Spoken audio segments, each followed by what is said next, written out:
నమస్తే నేను మీ కుప్ప పద్మిని ఇన్నాళ్ళు మీ సపోర్ట్ ని నాకు అందిస్తూ మీ ప్రేమని నాకు అందిస్తున్న ప్రతి ఒక్కరికి కృతజ్ఞతలు ఇప్పుడు చూడబోతున్న ఈ వీడియో కూడా ఖచ్చితంగా మీకు ఉపయోగపడుతుంది లైక్ షేర్ అండ్ సబ్స్క్రైబ్ చేసి మీ ఇష్టాన్ని అలాగే మీ సపోర్ట్ ని నాకు అందించండి అలాగే ఈ వీడియో పట్ల మీ అభిప్రాయాన్ని కామెంట్ సెక్షన్ లో కామెంట్ చేసి నాకు తెలియజేయండి నమస్తే వెల్కమ్ టు అవర్ ఛానల్ నేను పద్మిని సాయి అంటే మనలో చాలా మందికి ఆ నామం ఒక ఎమోషన్ సాయి మనకి తండ్రి మన సహోదరుడు మన సఖుడు అయితే సాయితో ఉండేటటువంటి ఈ ఎమోషన్ ని మాటల్లో ఎక్స్ప్లెయిన్ చేయటం అనేది వర్ణనాతీతం అది అసలు ఎటువంటి పరిస్థితుల్లో మనం మాటల్లో ఎక్స్ప్రెస్ చేయలేం అలాగే సాయి గురించి ఇవాళ రేపు వస్తున్నటువంటి దుష్ప్రచారాలు ఏవైతే ఉన్నాయో వాటిని చూసి డెఫినెట్గా మన మనసులు పడేటటువంటి ఖేదాన్ని కూడా చెప్పటం సాధ్యమైనటువంటి విషయం కాదు డెఫినెట్గా మనసు చాలా కదిలిపోతుంది కళ్ళమ్మట నీళ్లు కారుతూ ఉంటాయి ఎందుకంటే సాయితో ఉన్నటువంటి కనెక్షన్ అటువంటిది అయితే ఇట్లా ఎన్నో దుష్ప్రచారాలు బయట జరుగుతూనే ఉన్నాయి సోషల్ మీడియాలో జరుగుతూనే ఉన్నాయి సాయి గురించి మాట్లాడితే కొంతమంది నెటిజన్స్ కూడా రకరకాలుగా స్పందిస్తూ రకరకాలుగా మాటలతో చిత్రహింసలు పెడుతూ వల్గర్గా మాట్లాడుతున్న నెటిజన్స్ లేకపోలేరు ఇది వాళ్ళ తప్ప నేను అనట్లేదు కొంతమంది తమకు తాము మేధావులుగా అనుకునే వాళ్ళు సాయి గురించి సాయి సచ్చరిత్రలో నుంచి కొన్ని అంశాల గురించి లేకపోతే ఫేక్ ట్వీట్స్ గురించి అన్నిట్లని తీసుకొచ్చేసి ఇదిగో కోర్టు ఆర్డర్ ఇచ్చేసింది సాయి ట్రస్టే చెప్పేసింది ఆయన ముస్లిం అని ఇట్లా రకరకాలైనటువంటి మాటలు సాయిని కొలవద్దు అని చెప్పి బ్రెయిన్ వాష్ చేయటం అనే పని మీదే ఉన్నారు కొంతమంది అయితే ఇవాల్టి మన గెస్ట్ ఈ టాపిక్ గురించి మాట్లాడటానికే ఈనాటి మన స్టూడియోకి రావడం జరిగింది అయితే ఇవాల్టి మన గెస్ట్ మీరు కోరుకున్నటువంటి వ్యక్తి అతి చిన్న వయసు ఒక యంగ్స్టర్ ఆయన సాయి గురించి చేస్తున్నటువంటి పరిశోధన చూస్తే నిజంగా ముచ్చటేస్తుంది వారు మీరు కోరుకున్న వ్యక్తే ఎందుకంటే నేను సాయి శ్రీనివాస్ గారి ఇంటర్వ్యూ చేసినప్పుడు ఈ అబ్బాయిని కూడా ఖచ్చితంగా ఇంటర్వ్యూ చేయండి అని అన్నారు ఆయన మరెవరో కాదు సూర్య విహారి ఆయన మన స్టూడియోకి వచ్చారు మాట్లాడదాం సూర్య విహారి గారు నమస్తే అండి please welcome to red TV భక్తి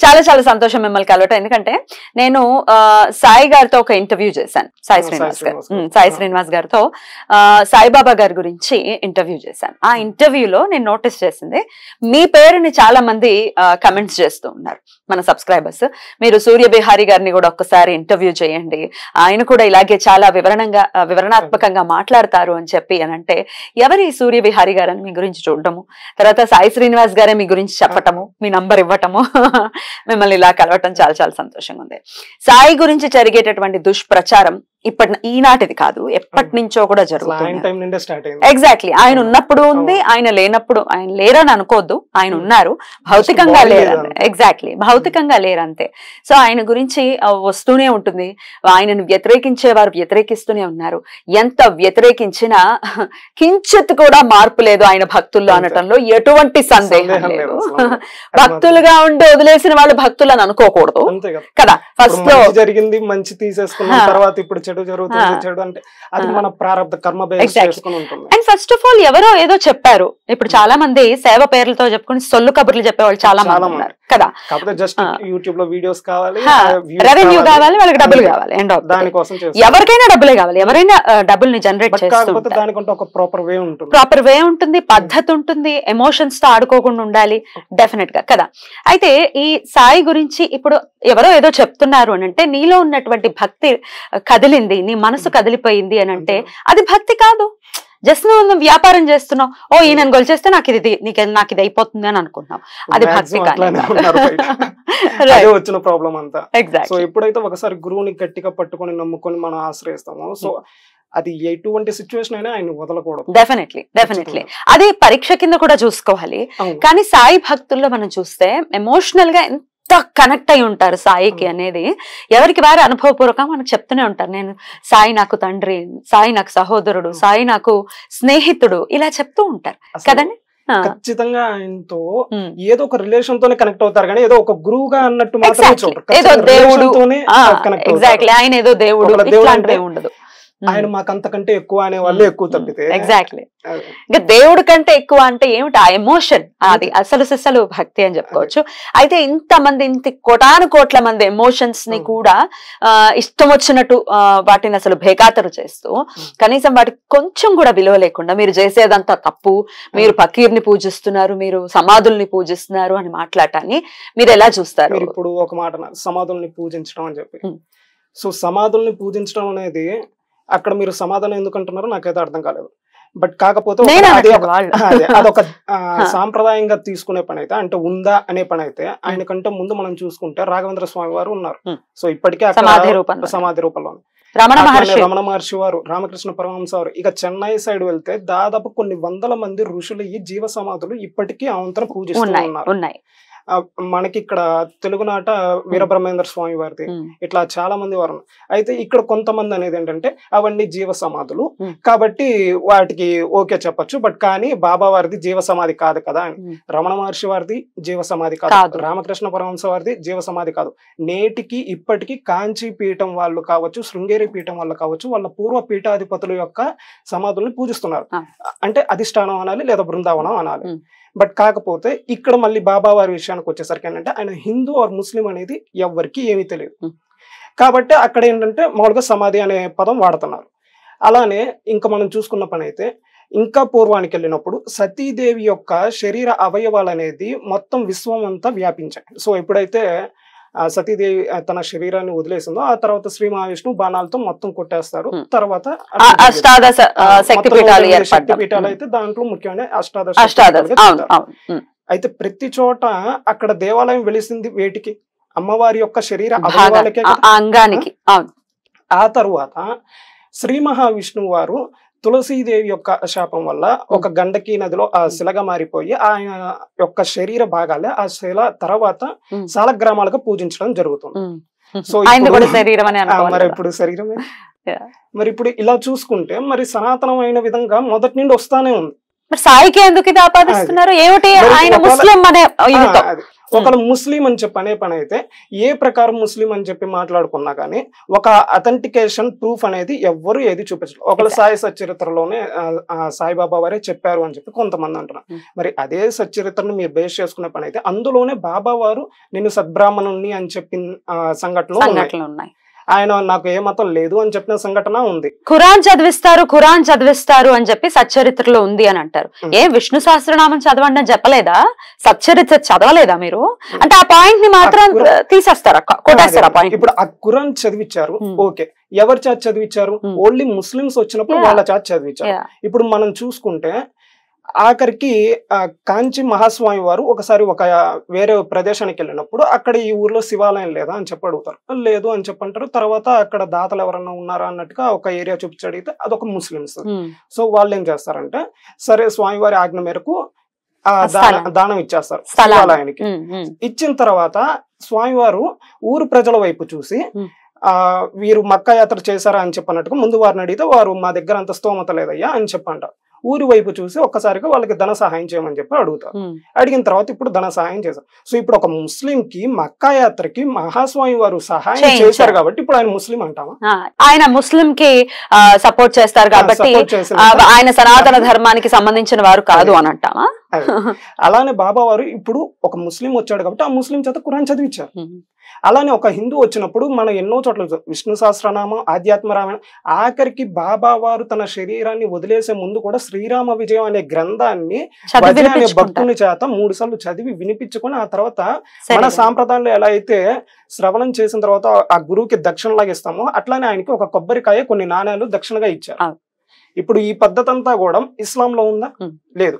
సరే ఒకవేళ ఆయన వేషధారణ అన్నావా అంటే లంగోటి కట్టుకున్నారు, తలకి టోపీ టోపీ కూడా కాదు. మళ్ళీ గమనిస్తే ఒకవేళ ముస్లిమ్స్ మనం చూసుకుంటే ప్రధానంగా ఎక్కడ చూసుకున్నా కానీ మన భారతీయ ప్రాంతంలో టోపీనే ఉంటుంది. మరి గుడ్డ నాకు ఎక్కడ కనపడదు, చాలా అరుదుగా ఉంటుంది. ఈ సాంప్రదాయం ఎవరికి ఉందా అని చూసుకుంటే మళ్ళీ సిక్కుల్లో మనకు కనపడుతుంది. ఒకవేళ లంగోటి టైపు ఆ వస్త్రధారణ కూడా సిక్కుల్లో మొత్తం 7 రకాలు ఉన్నారు. అంటే ముఖ్యంగా సో ఉదాసీలు అని చెప్పి నామదారీలు ఇట్లా రకరకాలుగా ఉన్నారు. వాళ్ళలో చూసుకుంటే కొంతమందికి అదే వేషధారణ మనకు కనపడితే. ఇక ఈ తలపాగాకు వచ్చేసరికి ఈ తలపాగా మనం గమనించుకున్నట్టయితే మన సాంప్రదాయంలో కూడా ఉంది. మనకి శివమహాపురాణంలో శతరుద్ర సంహితలో స్వామివారి పంచముఖాల గురించి వర్ణన చేసేటప్పుడు అందులో అఘోర ముఖాన్ని వర్ణన చేసేటప్పుడు నల్లటి తలపాగా ధరించారు అని చెప్పి వర్ణన జరుగుతుంది. అట్లానే అదే శివ మహాపురాణంలో వాయువ్య సంహితలో చూసుకున్నా మనకి ఎన్నో చోట్ల గురువు అంటే శివాచార్యుడు అనేవారు తలపాగా కట్టుకున్న విధానం మనకు కనపడుతుంది. సో ఈ విధంగా చూసుకుంటే తలపాగా అనేది మన సాంప్రదాయంలో కూడా కనపడుతుంది. మరి కేవలం తలపాగా చూసో లేకపోతే లంగోటి చూసో ఆయన ఒక ముస్లిం అని చెప్పి మనం అలా చెప్తాం. అదే విధంగా ఆయన ఉన్న షిరిడి అనే ప్రాంతం నాందేడ్ అనే గ్రామానికి చాలా దగ్గర ప్రాంతం. ఈ నాందేడ్ అనే ప్రాంతం సిక్కులకి పరమ పవిత్రమైనటువంటి 5 క్షేత్రాల్లో అదొకటి. అక్కడ గురు గోవింద్ సింగ్ గారు తన శరీరాన్ని వదిలిపెట్టారు. ఇప్పుడు ఈయన కూడా బాబా వారు కూడా ఎన్నోసార్లు నా గురువు ఇక్కడే నివసించారనే చెప్పేవారు. అంటే ఇప్పుడు ఈయన సిక్కు సాంప్రదాయం అని చెప్పి అనుకోవచ్చుగా, ఇప్పటిదాకా ఇస్లాం హిందూ అని చెప్పంటున్నారు. ఏమో ఆయన సాంప్రదాయం అసలు ఏదో, ఆయన ఏ మతం వారు ఎవరికీ తెలియదు. అలానే ఆయన ఎవరన్నా ఆశీర్వాదం కోసం వస్తే ఊది ఇచ్చి పంపించి అనుగ్రహిస్తారు. ఈ ఊది ఇచ్చి అనుగ్రహించడం అనేది శైవ సాంప్రదాయంలో మనం ఎక్కువగా చూస్తాం. విభూతి ఇచ్చి ఆ తర్వాత మా ఇంటికి రమ్మను, లేకపోతే నీకు మంచి జరుగుగా కానీ ఇట్లా ఆశీర్వదించే విధానం మనకి శైవ సిద్ధాంతంలో చాలా బాగా కనబడుతుంది. రమణాశ్రమంలో కూడా ఇస్తారు ఇదే సేమ్. మరి ఇప్పుడు ఈ ప్రకారం ఆలోచిస్తే మరి ఎక్కడన్నా ఏ మసీదులో ఉన్నా విభూతి ఇస్తారా? తులసి పూజలు చేస్తారా? విష్ణు సహస్రనామాలు ఏమన్నా చదువుతారా? భాగవత పారాయణాలు కావచ్చు. ప్రతిరోజు రామాయణ పారాయణం అనేది ఖచ్చితంగా బాబావారి సన్నిధిలో జరుగుతుంది అని చెప్పి కపర్దే డైరీ అని చెప్పి ఒకటి ఉంది, షిరిడి సంస్థానం వాళ్ళే ప్రింట్ చేస్తున్నారు. అందులో కూడా స్పష్టంగా రాస్తుంది. మరి ఇంకా ఏ లెక్కలో తనకి తెలిసిన వాళ్ళందరినీ కూడా అన్నా సాహెబ్ సాహెబ్ సాహెబ్ అనే పదమే ఎక్కువ యూజ్ చేస్తూ ఉంటారు బాబావారు. అన్నా సాహెబ్, బాపు సాహెబ్ అని చెప్పి అందరినీ పిలుస్తూ సాహెబ్ అనే పదం. మళ్ళీ ఇట్లా చూసుకున్న ఈ సాహెబ్ అనే పదం కూడా మనకి మాక్సిమం సిక్కుల్లోనే కనపడతాయి. ఇంకా క్లియర్ గా చెప్పాలంటే సిక్కుల యొక్క గ్రంథం పేరు మనం మాట్లాడుకుంటే గురు గ్రంథ్ సాహెబ్. మనం ఎట్లా చూసుకున్నా ఆయన ముస్లిం అని చెప్పి మనం అనడానికి లేదు. ఇప్పుడు సిక్కులు పూర్తిగా ఒక హిందూలో ఒక భాగం అని చెప్పి అందరూ ఒప్పుకుంటారు. బట్ కానీ బాబా వారి దగ్గరకు వచ్చి ఎందుకు మళ్ళీ అది సిక్కు సాంప్రదాయం కాదు, అది హిందూ సాంప్రదాయం కాదు, ముస్లిం అని చెప్పి అంటారు. మరి ఏ పక్క నుండి ముస్లిమో నాకు అర్థం. అదే కదా, అసలు సాయి ట్రస్ట్ కూడా అనౌన్స్ చేసింది బాబా గారు ముస్లిమేనని అని చెప్పి కొంతమంది మాట్లాడటం జరిగింది. దీన్ని ఎట్లా చూడొచ్చు? ఈ మాట చాలా మంది అంటున్నారు.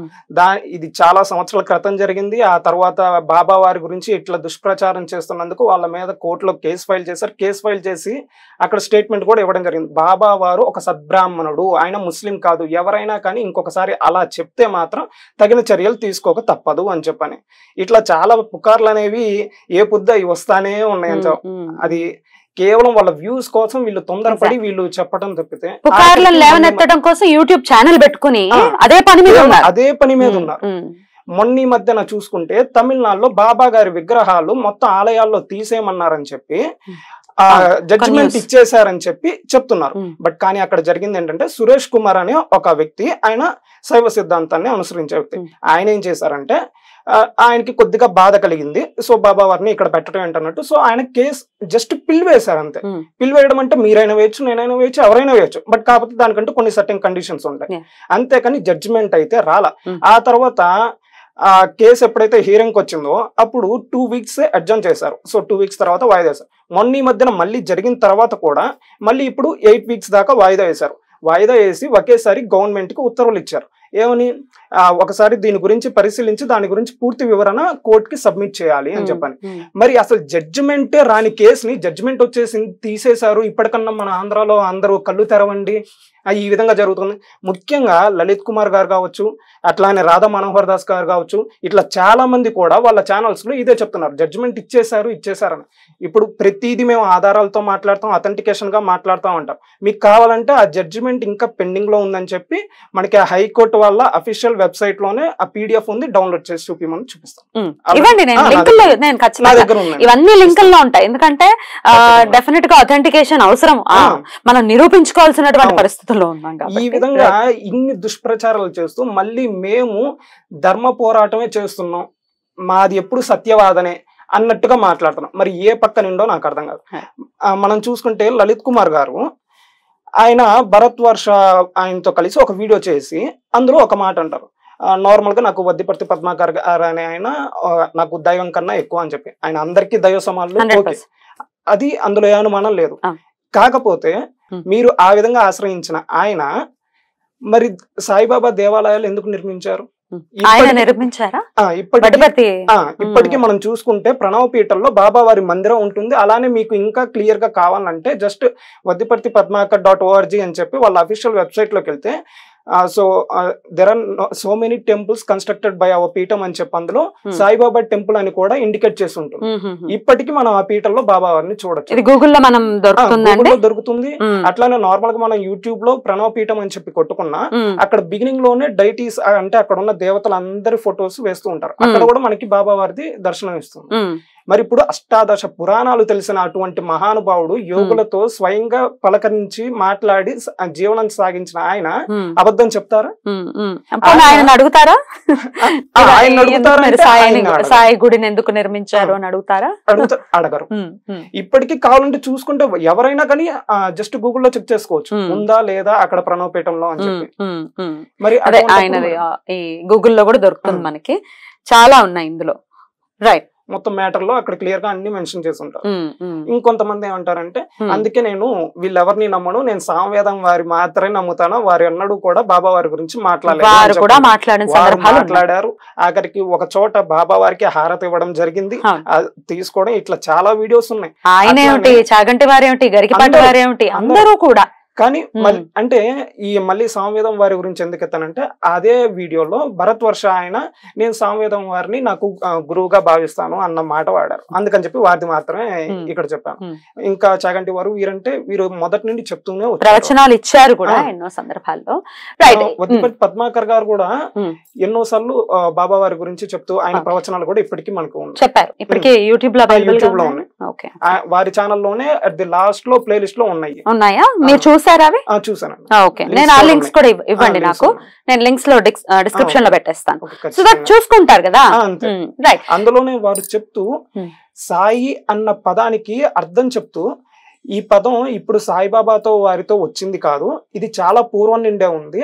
అందుకే కబీర్ దాస్ గారు కూడా ఆయన దోహాల్లో ఒక చోట సాయి అనే పదాన్ని ఈశ్వరుడు అన్న అర్థంతో వాడారు అని చెప్పి ఎంతో స్పష్టంగా తెలియజేస్తారు. ఆ దోహ కూడా అంటే నేను ఇచ్చేది అసలు వద్దిపర్తి పద్మాకర్ గారే అందులో చెప్పారనమాట. దోహా మొత్తం క్లియర్ గా ఎక్స్ప్లెయిన్ చేసి సాయి అనే పదానికి అర్థం బాగా తెలియజేశారు. ఈశానే సాయి రివర్స్ లో అనేసారు ఆయన కదా.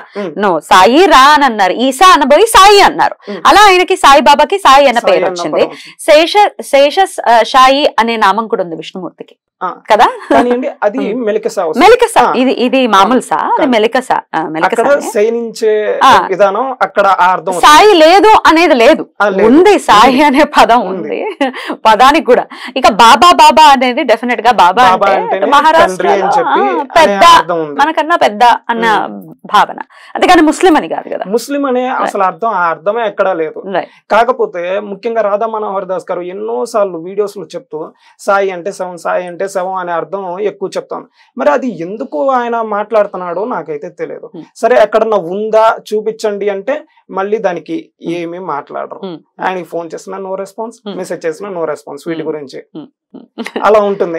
అయితే ఇక్కడ ఈ పాయింట్ మీద వాళ్ళు మాట్లాడే పాయింట్, నేను వాళ్ళతో కూడా ఇంటర్వ్యూస్ చేస్తూ ఉంటా కాబట్టి ఈ పాయింట్ మీద సూర్య గారు, మనకి 33 కోట్ల మంది దేవీ దేవతలు ఉండగా మళ్ళీ వీళ్ళెందుకు వాళ్ళెందుకు అని ఒక ప్రశ్నను లేవనెత్తుతారు. దీనికి ఏంటి మీరైతే ఏం సమాధానం చెప్తారు? ఇక్కడ 33 కోట్ల మంది దేవతల్లో బాబా వారిని కలపమని ఎవ్వరూ అనట్లేదు. బాబా వారు గురువు, సద్గురువు. ఇప్పుడు గురువులు ఇప్పుడు మనం ఎంతో మందిని పూజిస్తూ వస్తున్నాం. అది శంకరులాచార్య వారు కావచ్చు, లేకపోతే తర్వాత రామానుజాచార్యుల వారు కావచ్చు, మధ్వాచార్యులు, ఇలా ఎంతో మంది పరంపరలు సాగుతానే ఉన్నాయి.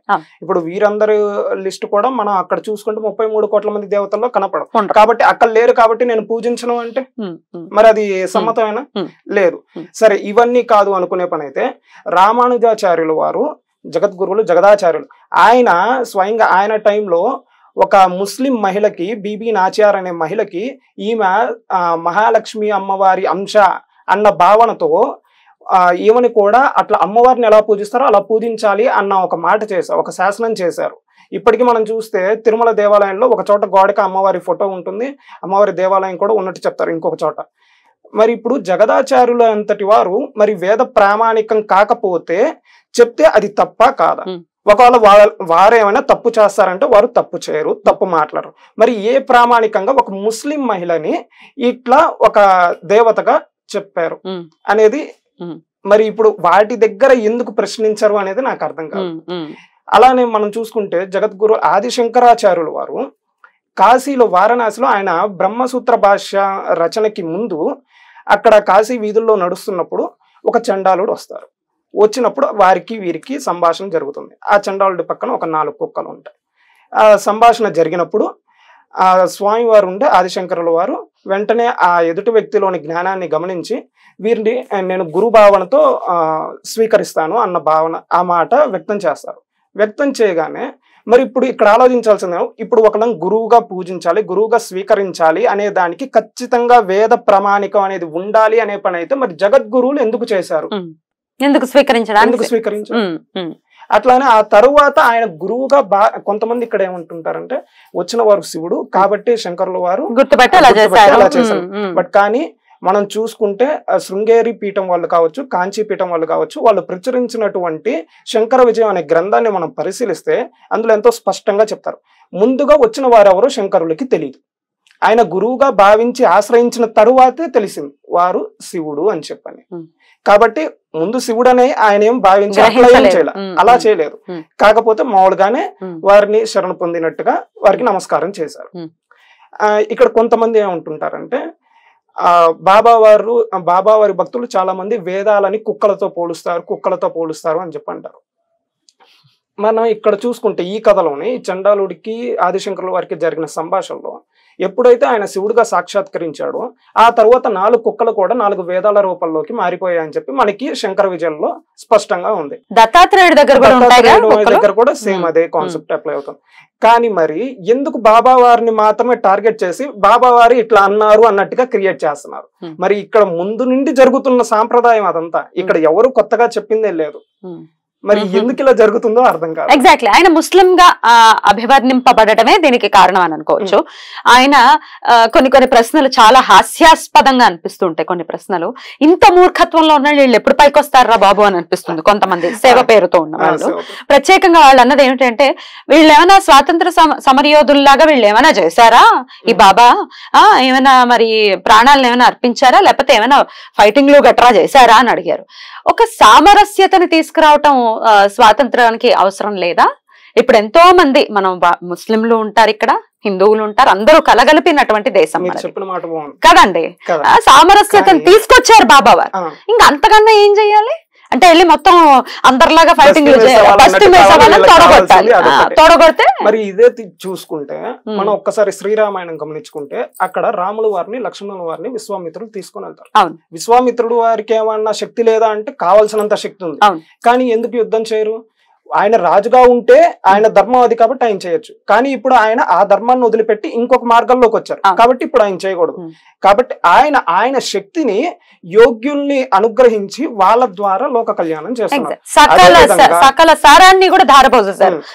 అదే విధంగా ఇప్పుడు బాబా వారు కూడా ఒక గురువుగా వచ్చినప్పుడు ఏంటంటే ఆయన బాధ్యత ఏంటి? అందరినీ ఆ యోగ్యులుగా తయారు చేయడం ఆయన బాధ్యత. ఎగ్జాక్ట్లీ. కాబట్టి ఆయన ఆ పనిలో ఉంటారు కానీ అందరూ ఇట్లా ఫైటింగ్ నేను ఇలా యూట్యూబ్ ఛానల్ పెట్టి తిడతా అనేది కాన్సెప్ట్ కాదు. అయితే వీళ్ళే మీరు తప్పు చేస్తుంటే మేము తిడతాము అని చెప్పి వాళ్ళని వాళ్ళు సమర్థించుకుంటుంటారు. అది కూడా దానికి ఎగ్జాంపుల్ ఏం చెప్తారు అంటే ఆదిశంకర్లే అన్నారు భజగోవిందం భజగోవిందం మూఢమతే అని తిట్టారు ఆదిశంకర్లు. ఆదిశంకర్లతో వీళ్ళకి పోలిక. ఆదిశంకర్లు మరి ఎంతో ఈ సమాజానికి సేవ చేశారు. ఎన్నెన్నో సౌందర్యలహరి దగ్గర నుంచి ఎన్నెన్నో స్తోత్రాలను ఇచ్చారు, కనకదారని ఇచ్చారు. మరి నువ్వేమిచ్చావు?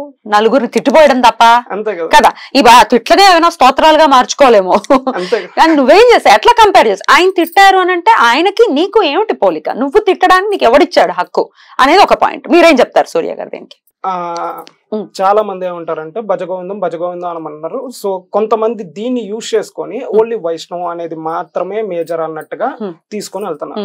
బట్ కానీ అక్కడ జరిగింది ఏంటంటే ఆదిశంకరుల వారు ఎప్పుడు తిట్టారో ఆ వ్యక్తిని, ఆయన వయసు అయిపోయిన ఆ బ్రాహ్మణుడు అప్పుడు ఏం చేస్తున్నారు? గ్రామర్ నేర్చుకోవాలి, సంస్కృతం నేర్చుకోవాలి అన్న ఆ విధానాల్లో ఉన్నప్పుడు ఆ కాంటెక్స్ట్ లో ఉన్నప్పుడు అరే నాయన మూఢమతి, నువ్వు ఇంకా ఇప్పుడు ఈ గ్రామర్ ఇదంతా ఈ వ్యాకరణం ఇదంతా నేర్చుకున్నా నీవు ప్రాణం పోయే టైంలో ఈ వ్యాకరణం నిన్ను కాపాడలేదు, కాపాడుకోవాలి నిన్ను నువ్వు అనే ఉద్దేశం నీకుంటే గోవిందుణ్ణి భజించు అని మాత్రమే చెప్పారు. అంతే తప్పితే ఇంకో విధానం ఏది కాదు. ఒకవేళ కాబట్టి కొంతమంది ఈ పాయింట్ మాత్రమే తీసుకొని సో భజ గోవిందం అన్నారు అంటే ఇప్పటికీ చాలా ఇస్కాన్ రిలేటెడ్ బుక్స్ లో సో గోవిందుని సేవించమన్నారు ఆయన కూడా, కాబట్టి శివుణ్ణి మిగిలిన వాళ్ళని వదిలేయండి అన్న డెమిగాడ్స్ అని బాగా హైప్ చేస్తున్నారు. బట్ అదే మనం తీసుకుంటే స్వయంగా శ్రీ మహావిష్ణు యొక్క గురుస్వరూపంగా చెప్పేది హయగ్రీవుడు. అదే హయగ్రీవ స్వామి లలితా సహస్రనామాన్ని అగస్త్యుల వారికి ఇచ్చారు. ఇచ్చి ఆ తర్వాత ఉత్తర పీఠికలో ఒక మాట చెప్తారు, నార్మల్ కవిత్వం వ్యాకరణం వీటికంటే విష్ణునామం గొప్పది, విష్ణునామం కంటే శివనామం గొప్పది, శివనామం కంటే అమ్మనామం ఇంకా గొప్పది అని చెప్పారు. మరి ఇప్పుడు దాన్ని కూడా కాంటెస్ట్ లోకి తీసుకోవాలిగా. అట్లానే ఇప్పుడు అక్కడ శంకరుల వారు ఎందుకు విష్ణునామాన్నే ప్రత్యేకంగా అందించారంటే ఆయన స్టేజ్ అక్కడ వ్యాకరణం దగ్గర ఆగిపోతుంది. కాబట్టి ఈ వ్యాకరణం నిన్ను కాపాడలేదు, ముందు నువ్వు నీ ఫస్ట్ స్టేజ్ నువ్వు విష్ణువుని ఆశ్రయించు, గోవిందా గోవిందా అని చెప్పి భజన చేయని చెప్పి అట్లా చెప్పారు తప్పితే ఇంకా ఏ ఉద్దేశం అసలు అక్కడ లేదు. ప్రతిదానికి అప్లై చేసేమని కాదు, అప్లై చేసేది. కాకపోతే వీళ్ళకి ఏం చెప్పాలి ఏంటి దేని గురించి అనేది అవగాహన లేక చెప్తా ఉన్నారు. ఎగ్జాక్ట్లీ. ఇక సాయి గురించి చేసేటటువంటి దుష్ప్రచారం అంతా ఇంత కాదు. డెఫినెట్ గా సాయి భక్తుల కళ్ళమట నీళ్లు గారుతున్నాయి. అది హృదయ లోతుల్లో నుంచి వస్తూ ఉన్నాయి. ఎందుకంటే ఎమోషన్, అది end of the day Sai అంటేనే ఎమోషన్. నేను చాలా సార్లు అంటూ ఉన్నాను, మన వాళ్ళు కూడా అంటుంటారు ఎస్ సాయి అంటే నా తండ్రి అని ఎమోషన్ అని. ఆ కళ్ళమ్మటి నీళ్లు కారేలాగా వీళ్ళు ప్రవర్తన ఎటువైపుకు తీసుకెళ్తున్నాను అనుకోవచ్చు. ఎందుకంటే సాయిని రకరకాల థంబ్నెయిల్స్ పెట్టి అవి నోట్తో కూడా చెప్పలేము. అసలు సాయి అన్న పదాన్ని ఒక తప్పుడు పదంగా క్రియేట్ చేసేసారు. కానీ వీళ్ళు తెలుసుకోవాల్సింది ఏంటంటే ఇదే సాయి అన్న పదాన్ని ఇందాక మీకు ఒకసారి చెప్పాను. అట్లానే మన హనుమాన్ చాలీసా కనుక గమనిస్తే అందులో 37వ దోహాలో జయ జయ జయ హనుమాన్ గోసాయి కృపాకరో గురుదేవకి నాయి అని చెప్పి వస్తుంది. ఇప్పుడు అక్కడ గోసాయి దానికి అర్థం ఏంటి? అక్కడ వాళ్ళు చెప్పిన పండితులు చెప్పిన అర్థం ఏంటి? గో అంటే ఇంద్రియములు అన్న అర్థం చెప్పారు. నార్మల్ గా గో అంటే ఇంద్రియములు, జీవులు, సూర్యకిరణములు, ఇలా రకరకాల అర్థాలు ఉన్నాయి. అక్కడ ఇంద్రియం అనే అర్థం వాడి సాయి అంటే ఈశ్వరుడు లేదా అధిపతి లేదా శాసకుడు. అంటే అక్కడ ఆంజనేయ స్వామిని ఎలా వర్ణిస్తున్నారంటే ఇంద్రియాల్ని శాసించేవాడు అన్న విధానంలో చెప్పారు. ఇప్పుడు సాయి అంటే అర్థం ఏంటి? శాసకుడు లేదా ఈశ్వరుడు, స్వామి అని అర్థం. ఇప్పుడు కొంతమంది చెప్తుంది మీరు కావాలని కూనీ చేయడానికి ఇప్పుడు లక్ష్మి పక్కన సాయి తగిలిస్తున్నారు, దుర్గా పక్కన సాయి తగిలిస్తున్నారు, రాముడి పక్కన సాయి తగిలిస్తున్నారు. ఇప్పుడు ఇక్కడ స్పష్టంగా అర్థమవుతుంది గో సాయి అనే దాంట్లో నుండి మనకి స్పష్టంగా అర్థమైంది ఏంటంటే సాయి అంటే స్వామి అని లేదా భగవంతుడు. ఇప్పుడు సాయిరామ్ అంటే అర్థం ఏంటంటే రాముడే భగవంతుడు అని. ఇప్పుడు నేను సాయిరామ్ అనే దాన్ని నేను ఒప్పుకోను, నేను దాన్ని అంగీకరించను అంటే నువ్వు రాముడిని భగవంతుడిగా ఒప్పుకోను అంటున్నావు. అర్థం అదే. ఇప్పుడు సాయి లక్ష్మి అంటే అమ్మవారే భగవతి, అదే అర్థం. మరి అర్థాలు తెలుసుకోకుండా ఎలా పడితే అలా పెడర్థాలు పెట్టేసి అవంతను దాన్నే జనాల్లోకి తీసుకొని వెళ్తున్నారు. ఇక ముఖ్యంగా దీంట్లో ముఖ్య పాత్ర వహించిన వారు మాత్రం రాధా మనోహర్ దాస్ గారు. ఎందుకంటే ఈ సాయి అనే దానికి శవం అనే ఒక అర్థం చెప్పి చెప్పి చెప్పి జనాల్లో బాగా డిస్టర్బ్ చేసేసారు. దీనికి రామానుజాచార్యుల వారి చరిత్రలో ఒక మాట ఉంటుంది. అంటే హరి అనే పదానికి రామానుజాచార్యుల వారి గురువు గారు ఒక నీచమైన అర్థాన్ని చెప్తారు. సో తర్వాత నార్మల్ గా హరి అంటే అందరికీ తెలిసిన విషయం ఏంటంటే మన పాపాలని దుఃఖాన్ని హరించేవాడు అని చెప్పారు. ఇప్పుడు ఆ కథ తెలిసిన వాళ్ళందరూ కూడా ఒకటి అర్థం అవుతుంది. అంటే ఇప్పుడు బుద్ధి జ్ఞానం కలిగిన వాళ్ళైతే శ్రేష్టమైన అర్థాన్ని తీసుకుంటారు, బుద్ధి లేని వాళ్ళందరూ తీసుకునే అర్థం ఏంటంటే పెడర్థాలనే తీసుకుంటారు. అదే రూల్ ఇక్కడ కూడా అప్లై అవుతుంది. ఇప్పుడు సాయి అన్న పదానికి స్పష్టమైన నార్మల్ గా ఉండాల్సిన అర్థం చెప్పేశారు. దాని అర్థాన్ని ఆ అర్థంగా తీసుకున్నప్పుడు బుద్ధి కలిగిన వారు అనుకుంటాం. పెడర్థాన్ని తీసుకుంటే ఇక చెప్పాల్సిన పని లేదు. సచ్చరిత్రలో రకరకాల అంశాలు ఉంటాయి. రకరకాలుగా స్వామి లీలల్ని చేయటం అనేది అర్థం చేసుకున్న వాడికి అర్థం అవుతుంది కదా. అర్థం చేసుకోకుండా పెడార్థాలు తీసేవాళ్ళు డెఫినెట్ గా తీస్తూనే ఉంటారు. ఈ నిచ్చెనెక్కి కృష్ణమ్మ ఇంటి వైపుకి దూకి వెళ్లారని లేకపోతే ఇలా చూశారని ఆవిడ బాలవితంతువు కదా, ఆవిడ దగ్గరికి పంపించటము, మగవాళ్ళందరినీ పంపించటము, ఇట్లాంటి శిక్షలన్నీ అంటే పరీక్షలు పెట్టేవారు. మనమే కామానికి లొంగము. మరి ఈ వాళ్ళు అలా ఎలా లొంగుతారు? అందున బాలవితంతో చిన్నపిల్ల అక్కడ ఉంటే ఈ పంపించటం, ఇవన్నీ ఎగ్జాంపుల్స్ తీసుకుని కొన్ని వాగుళ్ళు వాగారు. దీన్ని ఎట్లా చూడొచ్చండి? ఇప్పుడు వారు చెప్పారు సో బాలవితంతో బాబా వారు ఇట్లా పంపించేవారు అని చెప్పాను. మనం ఇది చూసుకుంటాం. మనకి ఈ విధానం అంటే నేను ఇప్పుడు బాబావారిని సపోర్ట్ ఇవిగా చెప్తున్నాను అన్నది మాత్రమే కాకుండా నార్మల్ గా మన పురాణాల్లో మనం చూసుకున్నా కానీ ఖచ్చితంగా ఒకళ్ళు బాగా తపస్సు చేస్తున్నా ఏం చేస్తున్నా కానీ ఖచ్చితంగా వాళ్ళని చెక్ చేయడానికి అన్నట్టుగా పంపిస్తారు. ఇప్పుడు పంపించారు అంటే దాని అర్థం ఇప్పుడు వారు తప్పు చేసినట్ట కాదు, వీరి యోగ్యతని చెక్ చేస్తున్నారు అంతే. కానీ ఇక్కడ ముఖ్యంగా పంపించిన ఉద్దేశం అది కాదు, నార్మల్ గా అక్కడికి వెళ్ళి బస చేయడానికి మాత్రమే పంపించారు. కానీ దాన్ని వీళ్ళు తప్పుడు అర్థంగా చెప్తున్నారు కాబట్టి మరి అదే అర్థాన్ని తీసుకునే పని అయితే అప్పుడు వీళ్ళు చెప్పే లాజిక్ లో ఇంద్రుడు కూడా దేవత కారా? ఎందుకంటే ప్రతి చోటకి ఇంద్రుడు ఫస్ట్ అవతల వాళ్ళ కామ ఇదనేది ఎట్లా ఉంది ఖచ్చితంగా పంపిస్తారు. మరి ఇప్పుడు వాళ్ళని కూడా తప్పు పడతారు? మరి ఇప్పుడు ఇంద్రుడి గురించి ఉన్న ప్రతి పురాణం తప్పు అంటారు? అనకూడదు కదా.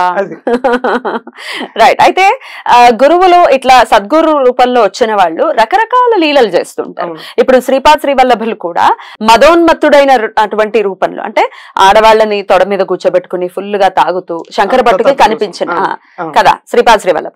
శంకర భట్టుకి ఫస్ట్ కనిపించిన పరిస్థితి అది. ఈయనేం గురువు రా నాయన, ఈయన జోలికి మనం ఎందుకు వెళ్తామని అనుకుని ఉండాలి యాక్చువల్ గా కదా. సో ఇట్లాంటి పరీక్షలు ఉంటూ ఉంటాయి, గురువులు ఇట్లాంటి పరీక్షలు పెడుతూ ఉంటారు. సో దీన్ని అర్థం చేసుకోవాలి తప్ప దాన్ని వక్రీకరించడాన్ని ఎలా చూడొచ్చు అనుకోవచ్చు? వక్రీకరిస్తున్నారంటే ఒకటి వాళ్ళకి సగం ముందు మనకంటూ ఉన్న మన గ్రంథాల మీదే ఎవరికి అవగాహన లేదు, మొదటి నుండి వస్తున్న గ్రంథాల మీద అంటే పురాణాలు వాటి మీద. ఇక అటువంటి అవగాహన లేని వారు ఒక్కసారిగా గురువుల గ్రంథాలు యోగులకి సంబంధించిన చరిత్రలు చదివినప్పుడు వారికి ఏమీ అర్థం కాదు. కారణం ఏంటంటే మనం దత్తాత్రేయ స్వామి వారి చరిత్ర చూసుకుంటే ఇదే విధానంలో వారికి ఇంద్రుడికి కూడా ఇట్లానే దర్శనం ఇచ్చాడు, కొట్టాడు, రక్తం వచ్చేటట్టు కొట్టారు, తర్వాత బూతులు అంటే చెడు మాటలు వాడారు. కానీ ఇంద్రుడు వదల. కార్తవీర్యార్జునుడు ఆయన అసలు బక్క చిక్కిపోయి వెళ్తే ఆయన్ని కూడా ఇదే విధంగా పరీక్షలు పెట్టి ఇంకా నెత్తురొచ్చేలా కొట్టి ఈ విధంగా అట్లా ఒక అమ్మాయిని పక్కన కూర్చోపెట్టుకున్నట్టుగా అట్లా కనపడుతూ దర్శనం ఇచ్చి ఎన్నో రకాలుగా పరీక్షలు చేశారు. ఇప్పుడు అక్కడి నుండి వస్తున్నది, ఇక్కడ ఏది కొత్తగా వచ్చింది అంటూ లేదు. వీళ్ళు కాకపోతే ఏమనాలో తెలియక ఇది కొత్తగా చెప్తున్నారు, కొత్తగా వస్తుంది అంటున్నారు. ముందు మనకున్న జ్ఞానాన్ని మనం తెలుసుకోగలిగితే అప్పుడు ఇది అర్థం అవుతుంది. అంతేనండి, 100%. ఆ జ్ఞానం రావాలి అంటే గ్రంథాన్వేషణ ఖచ్చితంగా చేయాలి, ఏదో గురువుని ఆశ్రయించాలి. వీళ్ళు మాట్లాడే వాళ్ళు కూడా ఎక్కువ మంది అసలు ఎవరిని గురువుగా ఆశ్రయించరు, కానీ మాట్లాడేస్తారు. ఒకవేళ ఎవరినన్నా వాళ్ళకి ఏదైనా స్వలాభం కలుగుతుంది అనుకుంటే అప్పుడు వారు మా గురువు అండి, వారు చెప్పారు కాబట్టి మేము చేస్తున్నాం అంటారు. అదే వాళ్ళకి ఏదన్నా లాభం లేదనుకోండి, ఎవరయ్యా ఆయన తిట్టిపోయచ్చు అంతే. ఇప్పుడు బ్రహ్మశ్రీ వద్దిపర్తి పద్మాకర్ గారు ఇలా మాట్లాడారు అని చెప్పాను. అలా చేసినప్పుడు ఎవరైతే నన్ను ప్రశ్నించారో ఇంతకు ముందు వారికి నేను ఆ వీడియో పంపించాను, ఇట్లా బాబా వారి గురించి వారు మాట్లాడి. వెంటనే అప్పటిదాకా ఆయన్ని గురువుగా భావించే ఆయన ఈయన షిరిడి సంస్థానం వారి దగ్గర ఏమన్నా డబ్బులకి లొంగిపోయి ఉంటారు అని చెప్పి ఆయనకి డబ్బులకి లోట అండి. ఒకవేళ ఆయనకి అసలు డబ్బులతో పనే లేదు, ఒకవేళ అంతగా అవసరం అయ్యి నాకు కావాలి అంటే ఇవ్వడానికి క్యూ లైన్ లో ఉన్నాం, క్యూ లైన్ లో 100%. మరి అలా అంటే అది వీళ్ళ లాభం. వీళ్ళు గురువుని ఆశ్రయించడం అంటే ఇది గురుత్వాన్ని చూడటాన్ని ఈ పద్ధతిగా ఇలాంటి వీళ్ళందరూ మళ్ళీ బాబా వారి గురించి ఆయన గురువు కాదు అది కాదు అని మాట్లాడడం అది చాలా హాస్యాస్పదం. ఎగ్జాక్ట్లీ, ఇది గమనించాలి ప్రజలు. ఎందుకంటే ఎవరు ఏం మాట్లాడుతున్నారు, ఎట్లాంటి మార్పులు వస్తూ ఉన్నాయి వాళ్ళ మాటల్లో అనేది గమనించుకోవాలి. అండ్ ఎవడో చెప్పాలా, మనకు తెలీదా, మనకి ఇంగిత జ్ఞానం లేదు, మనం చిన్నప్పటి నుంచి చూస్తూ ఉన్నాము. కేవలం వీళ్ళందరూ ఈ వాట్సాప్ ఫార్వర్డ్ మెసేజ్ల మీద మాత్రమే ఆధారపడతారు. వాట్సాప్ యూనివర్సిటీ ఆయన చెప్పినట్టు వాట్సాప్ యూనివర్సిటీ, కాకపోతే దాన్ని ఆయనే ఫాలో అవుతున్నాడు. వాట్సాప్ యూనివర్సిటీ ఫాలో అవ్వద్దంటూనే వాట్సాప్ లో వచ్చాయి జస్ట్ అవి చదివేసి అవి నిజం అనుకొని అందరికి బాధ కలిగించే విధంగా మాట్లాడుతున్నారు. ఆయన అల్లా అన్నాడు, అల్లాని దేవుడు అన్నాడు, ఇదొకటి మనం మాట్లాడుకోవాలి. అల్లా మాలిక్ అంటాడు కదా, ఆయన ఫకీరే కదా, మరి మీరు ఎలా అంటారు సాయిని బ్రాహ్మణుడు అనే మాట డెఫినెట్ గా లేవనెత్తారు. మాక్సిమం ఇది బాగా వచ్చింది కూడా రాధా మనోహర్ దాస్ గారు వాళ్ళు వచ్చినప్పుడు. సరే ఇప్పుడు వారు ఇస్కాన్ రిలేటెడ్ కాబట్టి దాని నుండే నేను ప్రూఫ్ చూపిస్తాను. ఇస్కాన్ వాళ్ళు అల్లా అన్న, యెహోవా అన్న, కృష్ణుడు అన్న ఒకటే అంటారు. అంటారా? ప్రూఫ్ ఉందండి, చూపిస్తారా? ఖచ్చితంగా, నో డౌట్. ఆ లింక్స్ కూడా నేను ఆయన ఏ లెక్చర్స్ లో శ్రీల ప్రభుపాద వారు ఈ మాటలు మాట్లాడారనేవి మొత్తం అంటే వాళ్ళ రూమ్ లెక్చర్స్ అని చెప్పి ఇట్లా కాన్వర్సేషన్స్ ఇవన్నీ ఉంటాయి.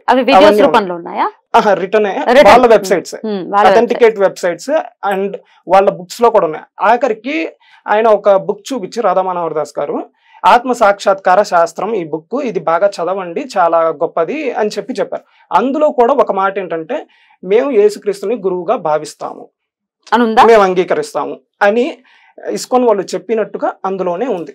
మీరు చూపించిన పుస్తకంలోనే మీరు ఫాలో అవుతున్న ఇస్కాన్లోనే.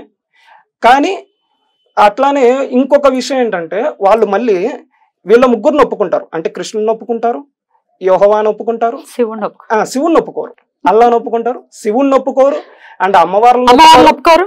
రామకృష్ణ పరమహంస వారు ఎప్పుడైతే మామూలుగా కాళీ సంకీర్తన ఈ చేస్తుంటారో ఆయన అజ్ఞాని, కాళీ సంకీర్తన జయించడం ఏంది, కృష్ణ సంకీర్తన జయించిన వాడే జ్ఞాని అని చెప్పి మాట్లాడారు. ఇవి కూడా వాళ్ళ వెబ్సైట్స్ లో ఉన్న డాక్యుమెంట్సే ఇవన్నీ. ఇట్లా చూసుకుంటే ఇప్పుడు సరే బాబా వారి గురించి కూడా వారు మాట్లాడారు. శ్రీల ప్రభుపాద వారు ఆయన జస్ట్ ఒక మీరు అంటే జస్ట్ ఊరికేదో మాయ చేసేవాడు అన్నట్టుగా అట్లా చెప్పారు. ఒక ఆయన గురించే కాదు, రమణ మహర్షి వారి గురించి కూడా చాలా తప్పుగా మాట్లాడారు. ఆయన ఒక మూర్ఖ మార్గం అని చెప్పి మాట్లాడారు శ్రీల ప్రభుపాద. బట్ కానీ ఈ విధంగా వాళ్ళు ఇంత నెగిటివిటీ మన హిందూస్ లో చేస్తున్నా బట్ కానీ అదొక హిందూ ఆర్గనైజేషన్ అని చెప్పి అంటారు. బట్ కానీ సాయిబాబా వారు ఎక్కడైనా ఆదిశంకరుల వారిని అవమానించినట్టు ఉందా? రామానుజాచార్యుల వారి గురించి అవమానించినట్టు, ఏ ఒక్క సద్గురువు గురించి అయినా ఏ సాధువు గురించి అయినా అవమానించినట్టు ఉందా అంటే లేదు. మరి ఇప్పుడు మీరు ఏ సంస్థ నుండి అయితే మాట్లాడుతున్నారో ఆ సంస్థ వారు అందరినీ ఈ విధంగా అవమానిస్తున్నారు, మీరు అక్కడ ఏం మాట్లాడరు. ఆదిశంకరాచార్యుల వారిని ఎవరైతే అనుసరిస్తారో ఆచరిస్తారో వారి మార్గాన్ని ఆచరిస్తారో వారు నాశనం అయిపోతారని చెప్పి చైతన్య చరితామృతం అనే బుక్ లో ఎంతో స్పష్టంగా రాసింది. మరి ఇలాంటి మాటలు ఎప్పుడు బాబా వారు మాట్లాడలేదే. మరి అసలు ఇప్పుడు ఎవరు గురువు అంటారు, ఎవరు గురువు కాదంటారు? మీది గురు పరంపర అనే పని అయితే మరి ఇదేంటి? అది అసలు గురు పరంపర ఎలా అవుతుంది? ఇంకొకళ్ళ నాశనం అవ్వాలి అని చెప్పి కోరుకోవడం. అట్లానే బాబా వారు ఎప్పుడు కూడా నువ్వు అల్లాని నమ్మకపోతే నువ్వు నాశనం అవుతావు, లేకపోతే రాముని నమ్మకపోతే నాశనం అవుతావు, లేకపోతే నన్ను నమ్మకపోతే నాశనం అవుతావు అనే మాట మాట్లాడాల. బట్ కానీ రాధా మనోహర్ దాస్ గారు మీ ఇస్కాన్ తరపున ప్రింట్ అయినటువంటి చైతన్య చరితామృతంలోనే ఎవరైతే చైతన్య మహాప్రభువుని కృష్ణుడితో సమానంగా భావించారో వాళ్ళు రాక్షసులు అని చెప్పి ఉంది. సో అదంతా ఎలా అథెంటికేట్ అవుతుంది? ఎక్కడన్నా చెప్పారా? మరి వీటికి వేద ప్రమాణాలు ఉన్నాయా? మరి వాటిని ప్రామాణికంగా తీసుకోవాలని జనాలకి వారి బుక్స్ చదవండి అని చెప్పి మీరు ఆ విధంగా చెప్తున్నారు. మరి లోపలేమో ఇంత నెగిటివిటీ స్ప్రెడ్ చేస్తున్నారు. ఎలా కుదురుతుంది? కానీ బాబా వారు ఎప్పుడు అట్లా చేయలేదు. ఏ తప్పు చేయని వారు లేకపోతే ఏ దుష్ప్రచారం చేయని వాళ్ళనేమో మీరు వారి గురించి దుష్ప్రచారం చేస్తున్నారు. ఇది అసలు ఏ ప్రకారం సమంజసం నాకు అర్థం కావట్లేదు. అయితే వీళ్ళు ఇంకొన్ని బాబా గారి గురించి మాట్లాడినప్పుడు బ్రాహ్మణుల చేత నాన్ వెజ్ తినిపించారు అనే మాట ప్రస్తావన తీసుకొస్తారు. చాలా మంది తెస్తుంటారు. ఏంటది? అది కథ పూర్తిగా చదవరు. అక్కడ బ్రాహ్మణుడి చేత ఎక్కడ తినిపించారో మరి అక్కడ సచ్చరిత్రలో అయితే లేదు. మరి వీరికి ఎక్కడ కనపడిందో తెలియదు. కాకపోతే వండిచ్చేటప్పుడు ఆయన చెయ్యి అవంతరం ఆయన చేత్తో నెట్టేశారు, బ్రాహ్మణుడి చెయ్యి యూజ్ చేశారు. బట్ కానీ ఎక్కడ కూడా తినిపించాల. ఒక గురువు యొక్క ముఖ్య ఉద్దేశం ఏంటంటే ఆ శిష్యుడికి వచ్చేసరికి ఇంకా ఏదైనా భేద భావన ఉందా మనుషుల మధ్యన, లేకపోతే ఇట్లా జాతి భావన ఇట్లాంటివి ఏమన్నా ఉన్నాయా అన్నది చెక్ చేసి ఆ తర్వాత అనుగ్రహిస్తారు. ఇది మొదటి నుండి వస్తున్న సాంప్రదాయం. అదే విధానంలో టెస్ట్ చేశారు తప్పితే ఆఖరికి బాబా వారు ఎప్పుడున్నా మసీదులో వండేటప్పుడు అక్కడికి వెజిటేరియన్స్ అనే వాళ్ళని రానివ్వరు, శాకాహారులు ఈ దరిదాపుల్లోకి రాకండి అని చెప్పేసేవారు. సచ్చరిత్రలో క్లియర్ గా ఉంది. ఇక్కడ ఈ పాయింట్ ని ముఖ్యంగా రాధా మనోహర్ దాస్ గారు ఏం చేశారంటే, సో ఆయన ఎప్పుడైతే అందులో చేయి పెట్టి తిప్పేశారో ఆ వండే పాత్రలో, ఆ తర్వాత ఆయనకి చేయి కాలిపోయింది, తర్వాత కట్టుకున్నాడు, చూడు అదంతా బుక్ లోనే ఉంది అని చెప్పండి. ఆయన చేయి కాలింది అప్పుడు కాదు, వేరే ఒక పాపని రక్షించేటప్పుడు చేయి కాలింది. అప్పుడు కాలింది ఇప్పుడు కాలేదు అంటే ఇక్కడ వచ్చేసరికి ఆయన యోగ శక్తి, అక్కడ వచ్చేసరికి ఆ పాప యొక్క ప్రారంధ కర్మని బాబా వారు తీసుకున్నారు కాబట్టి కాలింది. అంతేకాని మరి ఇప్పుడు దేవుడికి మంట పుట్టిద్దా కాలిద్దా అంటే మనం చూసుకుంటే లక్ష్మీ నరసింహస్వామి వారు ఎప్పుడైతే హిరణ్యకశిపుణ్ణి సంహరించాడో ఆ గోడలతో ఆ తర్వాత స్వామి వారికి వేళ్ళంతా మంట పుట్టాయి అంటారు. మరి ఈ విధంగా జరిగినప్పుడు మరి ఇప్పుడు అక్కడ కూడా సేమ్ రూల్ అప్లై అవుతుందా? మరి ఇప్పుడు ఆయనకి మంట పుట్టింది కాబట్టి ఇప్పుడు మీరు లక్ష్మీ నరసింహ స్వామి వారిని వ్యతిరేకిస్తారా? తప్పు కదా, అలా అనడం తప్పు కదా. రామచంద్రమూర్తికి కూడా కష్టం వచ్చింది, దేవుడు కష్టం రావడం ఏమిటి అని అంటామా మనం? అవివేకం రూపంలో ఉన్నప్పుడు తప్పకుండా అన్ని జరగాల్సింది, అన్ని జరగాల్సింది. ఇప్పుడు రమణులకు కూడా సర్కోమా వ్యాధి వచ్చింది, ఏమంటే ఆయన యోగ పొంగవుడు కదా, ఆయనకి ఎందుకు రావాలంటే వచ్చింది. మరి శరీర ప్రారంభం అక్కడ ఏం గమనించాలంటే వాళ్ళు ఆ ప్రారంధానికి అంటుకున్నారా లేకపోతే వేరేగా ఉన్నారా? వారికి అన్ని బాధలు వచ్చినా గానీ వారికి ఆ బాధ అనుభవిస్తున్న భావనే లేదు.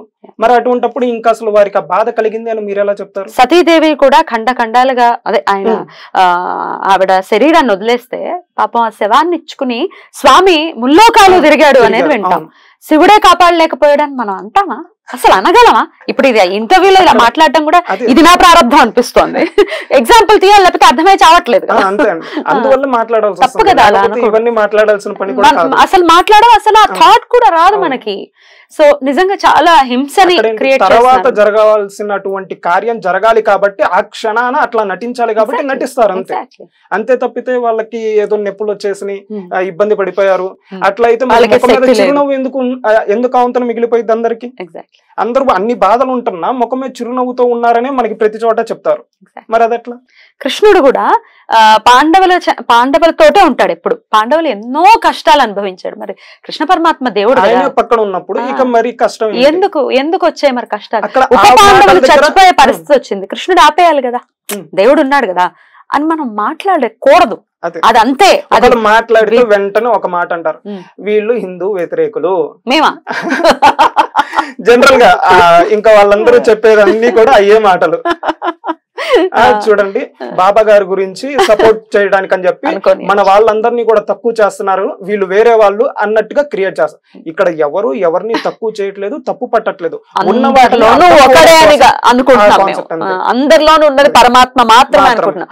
ఆయనకు వేరు వేరు పేర్లు పెట్టుకున్నారు. మీరు శివుడు అనుకుంటున్నారా, కృష్ణుడు అనుకుంటున్నారా, రాముడు అనుకుంటున్నారా, బాబా అనుకుంటున్నారు కదా. మరి ఇప్పుడు మీరు బాబా వారిని రాధా మనోహర్ దాస్ గారు ఎప్పుడైతే వ్యతిరేకిస్తా ఉన్నారో బాబా వారిని, సో ఆయన అల్లా అన్నాడు, అందరి దేవుళ్ళు ఒకళ్ళే మళ్ళీ అల్లా అన్నాడు అని చెప్పి అంటున్నారు. మీరు కృష్ణనామం చేయకపోయినా పర్లేదు, అల్లా నామం చేస్తున్నారు మంచిదే అని చెప్పి శ్రీల ప్రభుపాదుల వారు అన్న మాట ఉంది. మరి ఇప్పుడు మీరు బాబా వారి కంటే ముందు వ్యతిరేకించాల్సింది అక్కడ ఉన్నారు కదా. ఎందుకంటే ఇప్పుడు మీరు వారి సాంప్రదాయాన్ని అనుసరిస్తున్నారు. మరి అది అసలు ఎట్లా సపోర్టివ్ గా మీరు చెప్తారు? అట్లానే ఈ అల్లా అనే పదం గురించి వద్దిపర్తి పద్మాకర్ గారు ఎంతో స్పష్టంగా ఒకసారి శ్రీశైలంలో గరుడ పురాణాన్ని చెప్తున్నప్పుడు మధ్యలో ఒక టాపిక్ మీద ఆయన ఎక్స్ప్లెయిన్ చేశారు. సో అల్లా అంటే అర్థం ఏంటంటే అమ్మవారు అనే అర్థం వస్తుంది అని చెప్పని. ఆ తరువాత పురి శంకరాచార్యుల వారు కూడా అల్లా అనే పదానికి అర్థం అమ్మవారు అనే విధానంలోనే చెప్పారు. అట్లానే బాబా వారు కూడా ఇప్పుడు ముస్లింస్ అందరూ అనేది ఏంటి అల్లాహ్ అక్బర్ అనే అంటారు. కానీ బాబా సచ్చరిత్రలో మనం ఎక్కడ చూసుకున్నా ఆయన ఎక్కడ కూడా అల్లాహ్ అక్బర్ అన్నది నాకైతే ఎక్కడ కనపడలా. అంటే ఉన్నది భగవంతుడు, ఆ భగవంతుడే యజమాని అన్న అర్థం. ఇప్పుడు ఆయన కూడా అమ్మవారిని ఎక్కువ పూజించేవారు అని చెప్పి చెప్తాను. అంటే కారణం ఏంటంటే మీరు సచ్చరిత్రలోనే 3వ అధ్యాయంలో చూసుకుంటే ఆ జగన్మాతను నేనే అన్న విధానంగా, అంటే సాధారణంగా ఏదైనా ఒక దేవతా సాధన చేసేటప్పుడు స్వయం ఆ సాధకుడు అంటే శివోహం అన్న స్థాయి అంటారు కదండి, అట్లా ప్రతి ఒక్క సాధనలో కూడా తన్ని తాను ఆ దేవతగా భావించడం అనేది జరుగుతుంది. సో అదే విధానంలో ఒక చోట 3వ అధ్యాయంలో నాకు గుర్తున్న తోటికి 3వ అధ్యాయంలోనే సకల సృష్టికి మూల కారణమైనటువంటి ఆది పరాశక్తి నేనే అని చెప్పే మాట వాడతారు. మరి ఇప్పుడు ఈ లెక్కలో చూసుకున్నా అట్లానే రామకృష్ణ పరమహంస వారు కాళీమాతను ఎక్కువ పూజించేవారు. ఆయన అక్కడ శరీరం వదిలిపెట్టేసిన తర్వాత అదే టైంలో ఇక్కడ బాబా వారు శరీరం వదిలిపెట్టి 3 రోజుల తర్వాత మళ్ళీ వస్తానన్నారు. ఆ తర్వాత వచ్చిన తర్వాత మహల్సపతి వారు అడిగినప్పుడు బెంగాల్లో గదాధర్డ్ అనే ఒక మహాత్ముడు ఇలా శరీరాన్ని వదిలిపెట్టేశారు. సో ఆయన కార్యాన్ని అల్లా నాకప్ప చెప్పి పంపించాను. ఇప్పుడు అల్లా అన్న ఉద్దేశం ఇక్కడ ఈయన ప్రధానంగా ఎవరిని అన్నట్టు, అక్కడ రామకృష్ణ పరమహంస వారు ఎక్కువ పూజించింది కాళీమాతని. ఇప్పుడు ఆయన కార్యం ఏదైనా అవతల వారికి అప్పచెప్పాలంటే అప్పుడు అమ్మవారు అప్పచెప్పినట్టేగా. అంటే ఇప్పుడు ఈయన ఉద్దేశంలో అల్లా అంటే ఎవరు? అమ్మవారనేగా. ఆఖరికి ఆయన అంశం మొత్తం ఈయనలో చేరింది అనే దానికి మనకి రామకృష్ణ పరమహంస వారి చరిత్రలోనే ఒక మాట ఉంటుంది. ఆయన సమాధి చెందడానికి ముందు వివేకానందుడితో అంటారు, నీకు ఇవ్వాల్సిందంతా ఇచ్చేసాను, నేను ఇప్పుడు ఏమీ లేని ఒక ఫకీర్ని అంటాడు. సాధారణంగా ఈ మాట మనకి ఇప్పుడు ఆయన బ్రాహ్మణుడు, మరి ఫకీర్ అని ఏమీ లేనివాడు ఫకీరు, అంతేగాని ఏదో ముస్లిం అని ఒక ఇండైరెక్ట్ గా ఇండికేషన్. సో ఆయన అంశం అనేది ఇటు బాబా వారిలోకి వెళ్తుంది అన్నట్టు. రైట్. ఇక సాయి ట్రస్ట్ గురించి ఒకసారి మనం మాట్లాడుకుంటే అండి, మన హిందువుల డబ్బులు మనం వెళ్ళి అక్కడ వేసేస్తున్నాము, డెఫినెట్లీ దాన్ని మక్కాకి ట్రాన్స్ఫర్ చేసేస్తున్నారు, నిజమేనా? ఒకళ్ళు ట్వీట్ చేశారు. సో ట్వీట్ చేసిన తర్వాత June 25 అనుకుంటా, ఆ టైంలో ఒక 2 years బ్యాక్ ట్వీట్ చేసిన తర్వాత ఒక 2 days కే షిరిడి సంస్థాన్ వాళ్ళు రియాక్ట్ అయ్యారు. దానికి సంబంధించి కేసు ఫైల్ చేశారు. సో కేసు ఫైల్ చేసిన తర్వాత వాళ్ళు వెంటనే ఆ ట్విట్టర్ లో ట్వీట్ తీసేసి అంతా గప్చుప్ అయిపోయారు. సో కానీ వీళ్ళు మాత్రం జస్ట్ ఆ ఫేక్ ట్వీట్ ని పట్టుకొని ఇదిగో ఇచ్చారంట 35 crores మక్కాకి ట్రాన్స్ఫర్ అయినాయి అంట అని చెప్పాను. మరి ఆ బ్యాంక్ స్టేట్మెంట్ ఏదో చూపించమంటే పోయింది, మరి బ్యాంక్ స్టేట్మెంట్ చూపించరు, మరి వీళ్ళకి ఆధారాలు ఎక్కడి నుండి వస్తాయో తెలియదు. అట్లానే ఇంకొక వీడియో చూపిస్తారు, మొత్తం అంటే బ్యాక్గ్రౌండ్ అంతా కూడా ఒక గ్రీన్ కలర్ టైప్ లో ఉన్నట్టుగా పెట్టేసి సో బాక్స్ ఓపెన్ చేస్తారు, బాగా డబ్బులు కలెక్షన్ అంతా ఉండితే ముస్లిమ్స్ అందరు మొత్తం ముస్లిమ్స్ కుర్రవాళ్ళు వాళ్ళే ఉంటారు, వాళ్ళందరూ బ్యాగులు వేసేసుకొని తీసుకొని వెళ్ళి అక్కడ మొత్తం నేల మీద పరిచేసి బాగా కౌంట్ చేసుకుంటూ ఉంటారు. చూడండి షిరిడి సంస్థాన్ వాళ్ళందరూ కూడా అక్కడ పనిచేసే వాళ్ళందరూ ముస్లిమ్స్, డబ్బులు కౌంట్ చేసేది ముస్లిమ్స్ అని చెప్పి కింద ట్యాగ్ లైన్స్ వేసేసి బాగా ఫార్వర్డ్ చేశారు. ఆ వీడియో కూడా పూర్తిగా కనీసం దానికి పెద్ద లాజిక్ కూడా అసలు జస్ట్ కామన్ సెన్స్ ఉంటే ఆ వీడియో మన దేశంలో కాదని అర్థమైపోయింది. అక్కడ చూపించే ఒక కరెన్సీ నోట్ కూడా మన ఇండియన్ కరెన్సీ, కానీ వీళ్ళు మాత్రం కింద టైటిల్ పెట్టేసి పంపించేస్తున్నారు. బంగ్లాదేశ్ ఆఖరికి వాళ్ళు బస్తాలు చూపిస్తారు, బీజీ అని చెప్పి ఒక లోగో ఉంటుంది, అదేంటంటే బంగ్లాదేశ్ కంపెనీ వాళ్ళది ఒక అగ్రికల్చర్ కంపెనీ లోగో అన్నమాట. అంత స్పష్టంగా అక్కడ బంగ్లాదేశ్ ది కనపడుతుంటే మీరేమో అది సాయిబాబా వారి. ఇది కూడా ట్విట్టర్ లో ఆయన పోస్ట్ చేసిన ఆయన తెలివిగా ఏం చేశాడంటే పైన ఒక మాట రాశారు, చూడండి షిరిడి సంస్థానంలో జరుగుతున్న అన్యాయం అని చెప్పి మొత్తం రాసి లాస్ట్ లో ఒక చిన్న లైన్ ఏం రాశానంటే correct me if I'm wrong అన్నాడు. Correct me if I'm wrong చేయాల్సిందంతా చేసి ఒకవేళ నా తప్పు అయితే నాకు తెలియజేయండి, నాకు సంబంధం లేదని చెప్పి ఆయన చెప్పేసుకున్నాడు. బట్ కానీ మిగిలిన వాళ్ళందరూ ఏమో స్ప్రెడ్ చేసేసారు. ఇట్ ఇస్ నాట్ అంటే అలా రాయకూడదు, hit me if I'm wrong అని అనాలి. రాంగ్ అని ప్రూవ్ అయిన తర్వాత అట్లీస్ట్ వీళ్ళు పంపించే వాట్సాప్ ఫార్వర్డ్ మెసేజెస్ కావచ్చు ఇవన్నీ అట్లా ఉంటుంటాయి, చాలా ప్రూఫ్స్ అనేవి ఏమీ ఉండవు. అయితే ఇంకొక వాదన కూడా వినిపిస్తుంటుంది, సాయి మందిరాల్లో ఆయన పాదాల దగ్గర శివుణ్ణి పెట్టడం లేకపోతే దత్తాత్రేయుల వారిని పెట్టడము ఇవన్నీ కూడా కించపరిచేలాగున్నాయి, సాయి పాదాల దగ్గర పెట్టడము, అందుకని సాయిని మనం వ్యతిరేకిద్దాం అని చెప్పి కొంతమంది అంటుంటారు. దీన్ని ఎట్లా చూడొచ్చు? ఎక్కడైనా బాబా వారు నా దగ్గర అట్లా పెట్టండి అయ్యా అని చెప్పి చెప్పలేదు. సరే ఇప్పుడు మనం నార్మల్ ఎగ్జాంపుల్ ఇస్కాన్ తీసుకుందాం. ఇప్పుడు ఇస్కాన్ లో క్రిస్మస్ అప్పుడు కృష్ణుడికి శాంటాక్లాస్ డ్రెస్ చేస్తారు కొన్ని చోట్ల వాటి వీడియోస్ వాటి ఫొటోస్ కూడా ఉన్నాయి, ఇప్పటికీ మనం గూగుల్లో చూసుకుంటే మనకి అవైలబుల్ లోనే ఉన్నాయి ఇస్కాన్ సైట్స్ లోనే, అంటే అమెరికాలో అక్కడ ఉన్నాయి. And at the same time మన చోట కూడా ఒకసారి జరిగినప్పుడు దానికి సంబంధించి వేరే గురువులు వాళ్ళు కూడా రెస్పాండ్ అయ్యారు. సో ఇప్పుడు అక్కడ అట్లా శాంటాక్లాస్ డ్రెస్ వేశారు కాబట్టి ఇప్పుడు ఆ తప్పు కృష్ణుడిది అంటారా వేసిన వాళ్ళది అంటారా? వేసిన వాళ్ళది కదా. వేసిన వాళ్ళది ఎలా అంటాం కృష్ణుడిదని? మరి అట్లానే ఇప్పుడు బాబా వారి పాదాల దగ్గర ఇట్లా పెడుతున్నారు అంటే పెట్టిన వాళ్ళ తప్ప బాబా వారి తప్ప? పెట్టిన వాడిని అడగాలి, ఏమిట్రా నాయన నువ్వు ఇది. మరి అప్పుడు ఎక్కడ పెట్టారో అక్కడ ప్రశ్నించండి, మరి ఎందుకు దాన్ని తీసుకొచ్చి బాబా వారి తప్ప అంటారు? ఇప్పుడు మనం ఒకళ్ళని పూజిస్తున్నాం, బాగా పూజిస్తున్నప్పుడు మనకి ఎవడి వల్ల మనం వేరే వాళ్ళ మాటలు నమ్మి నార్మల్ గా ఏదో పని చేసి మనం నష్టపోయాం అనుకోండి, ఇప్పుడు తప్పు నేను ఎంత పూజిస్తున్నా నువ్వు నాకెందుకు చెప్పలేదు, నేను ఇంక పూజించను అంటే సో ఇప్పుడు తప్పు అక్కడ దేవుడిది పడతావా లేకపోతే పక్కన ఉన్న వ్యక్తిది పడతావా? అట్లానే చాలా సింపుల్ లాజిక్ ఇది. దాన్ని పట్టుకోకుండా జస్ట్ అదిగో బాబా వారి పాదాల దగ్గర పడుతున్నారు, మన హిందువులు ఇప్పుడన్నా కళ్ళు తెరవాలి. వెరీ సాడ్ ఇట్లా మాట్లాడటం. ఇక రీసెంట్ టైమ్స్ లోనండి సాయి గుళ్ళల్లో కొంతమంది చేస్తున్నటువంటి పని అల్లా పాటలు.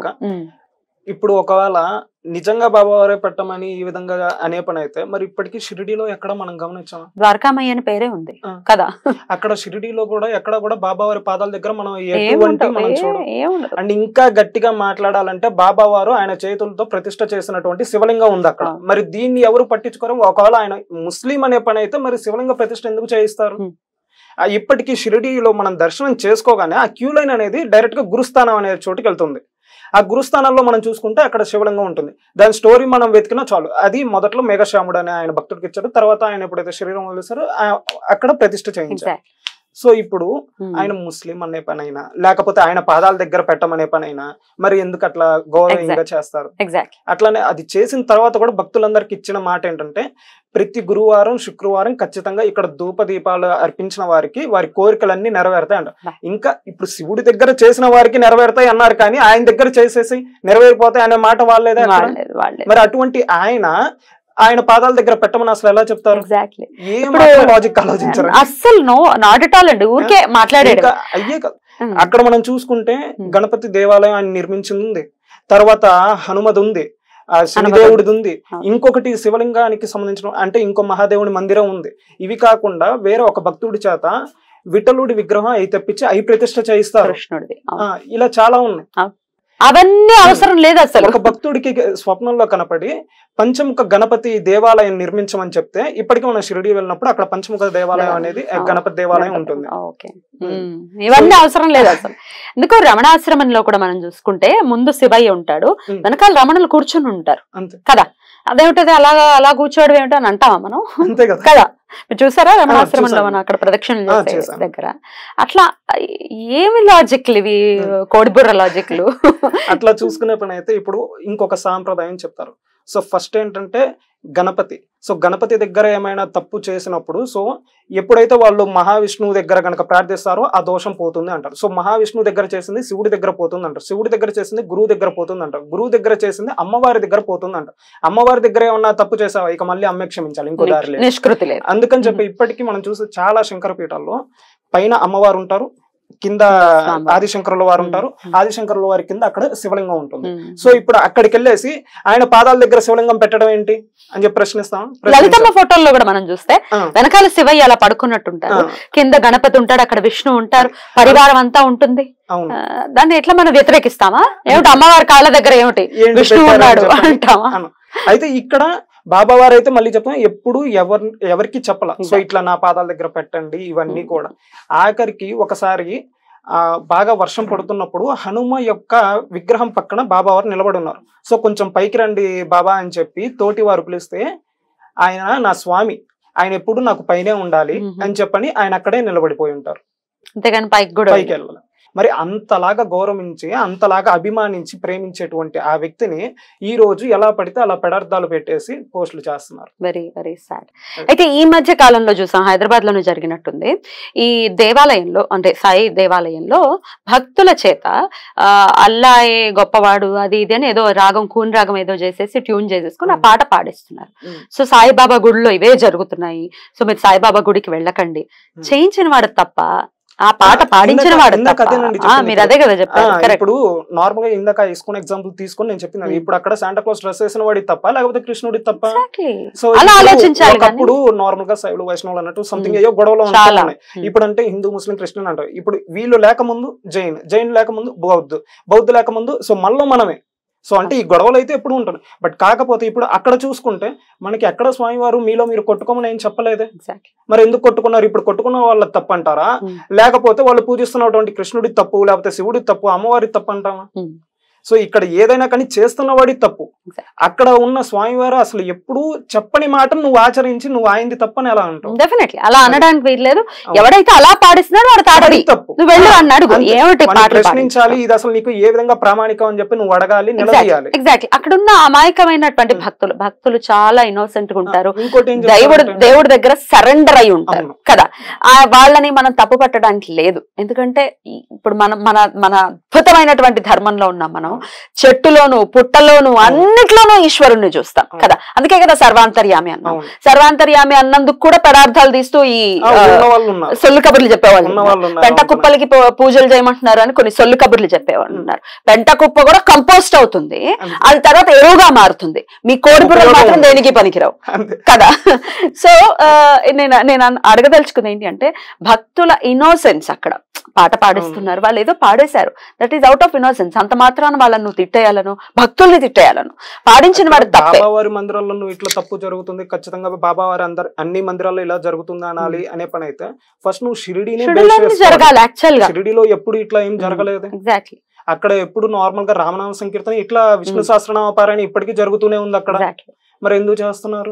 మరి అక్కడికి వెళ్ళి అది కూడా హైలైట్ చేయి. ఇది హైలైట్ చేసావు కదా, ఎలా అయితే అక్కడికి కూడా వెళ్ళి ఇదిగో బాబావారి మందిరాల్లో నిత్యం విష్ణు సహస్రనామ పారాయణ జరుగుతుంది అని చెప్పి అది కూడా హైలైట్ చేయడానికి రెడీగా లేదే. మనకి బాబావారిని నమ్మేవాళ్ళు బొట్టు పెట్టుకోరు, లేకపోతే బాబావారు ఎప్పుడు బొట్టు ధరించలేదు, తిలకం ధరించలేదు అని చెప్పి అంటా ఉంటారు. బాబావారు చెవులు కుట్టించుకున్నారు, శుద్ధి చేయించుకోలేదు. అండ్ అట్లానే బాబావారు బొట్టు ధరించేవారు అని చెప్పి మన సచ్చరిత్రలో కూడా మహల్సాపతి చక్కగా గంధం పెట్టేవారు, నిలువు గీతలు రుద్దేవారు అని చెప్పి ఉంది.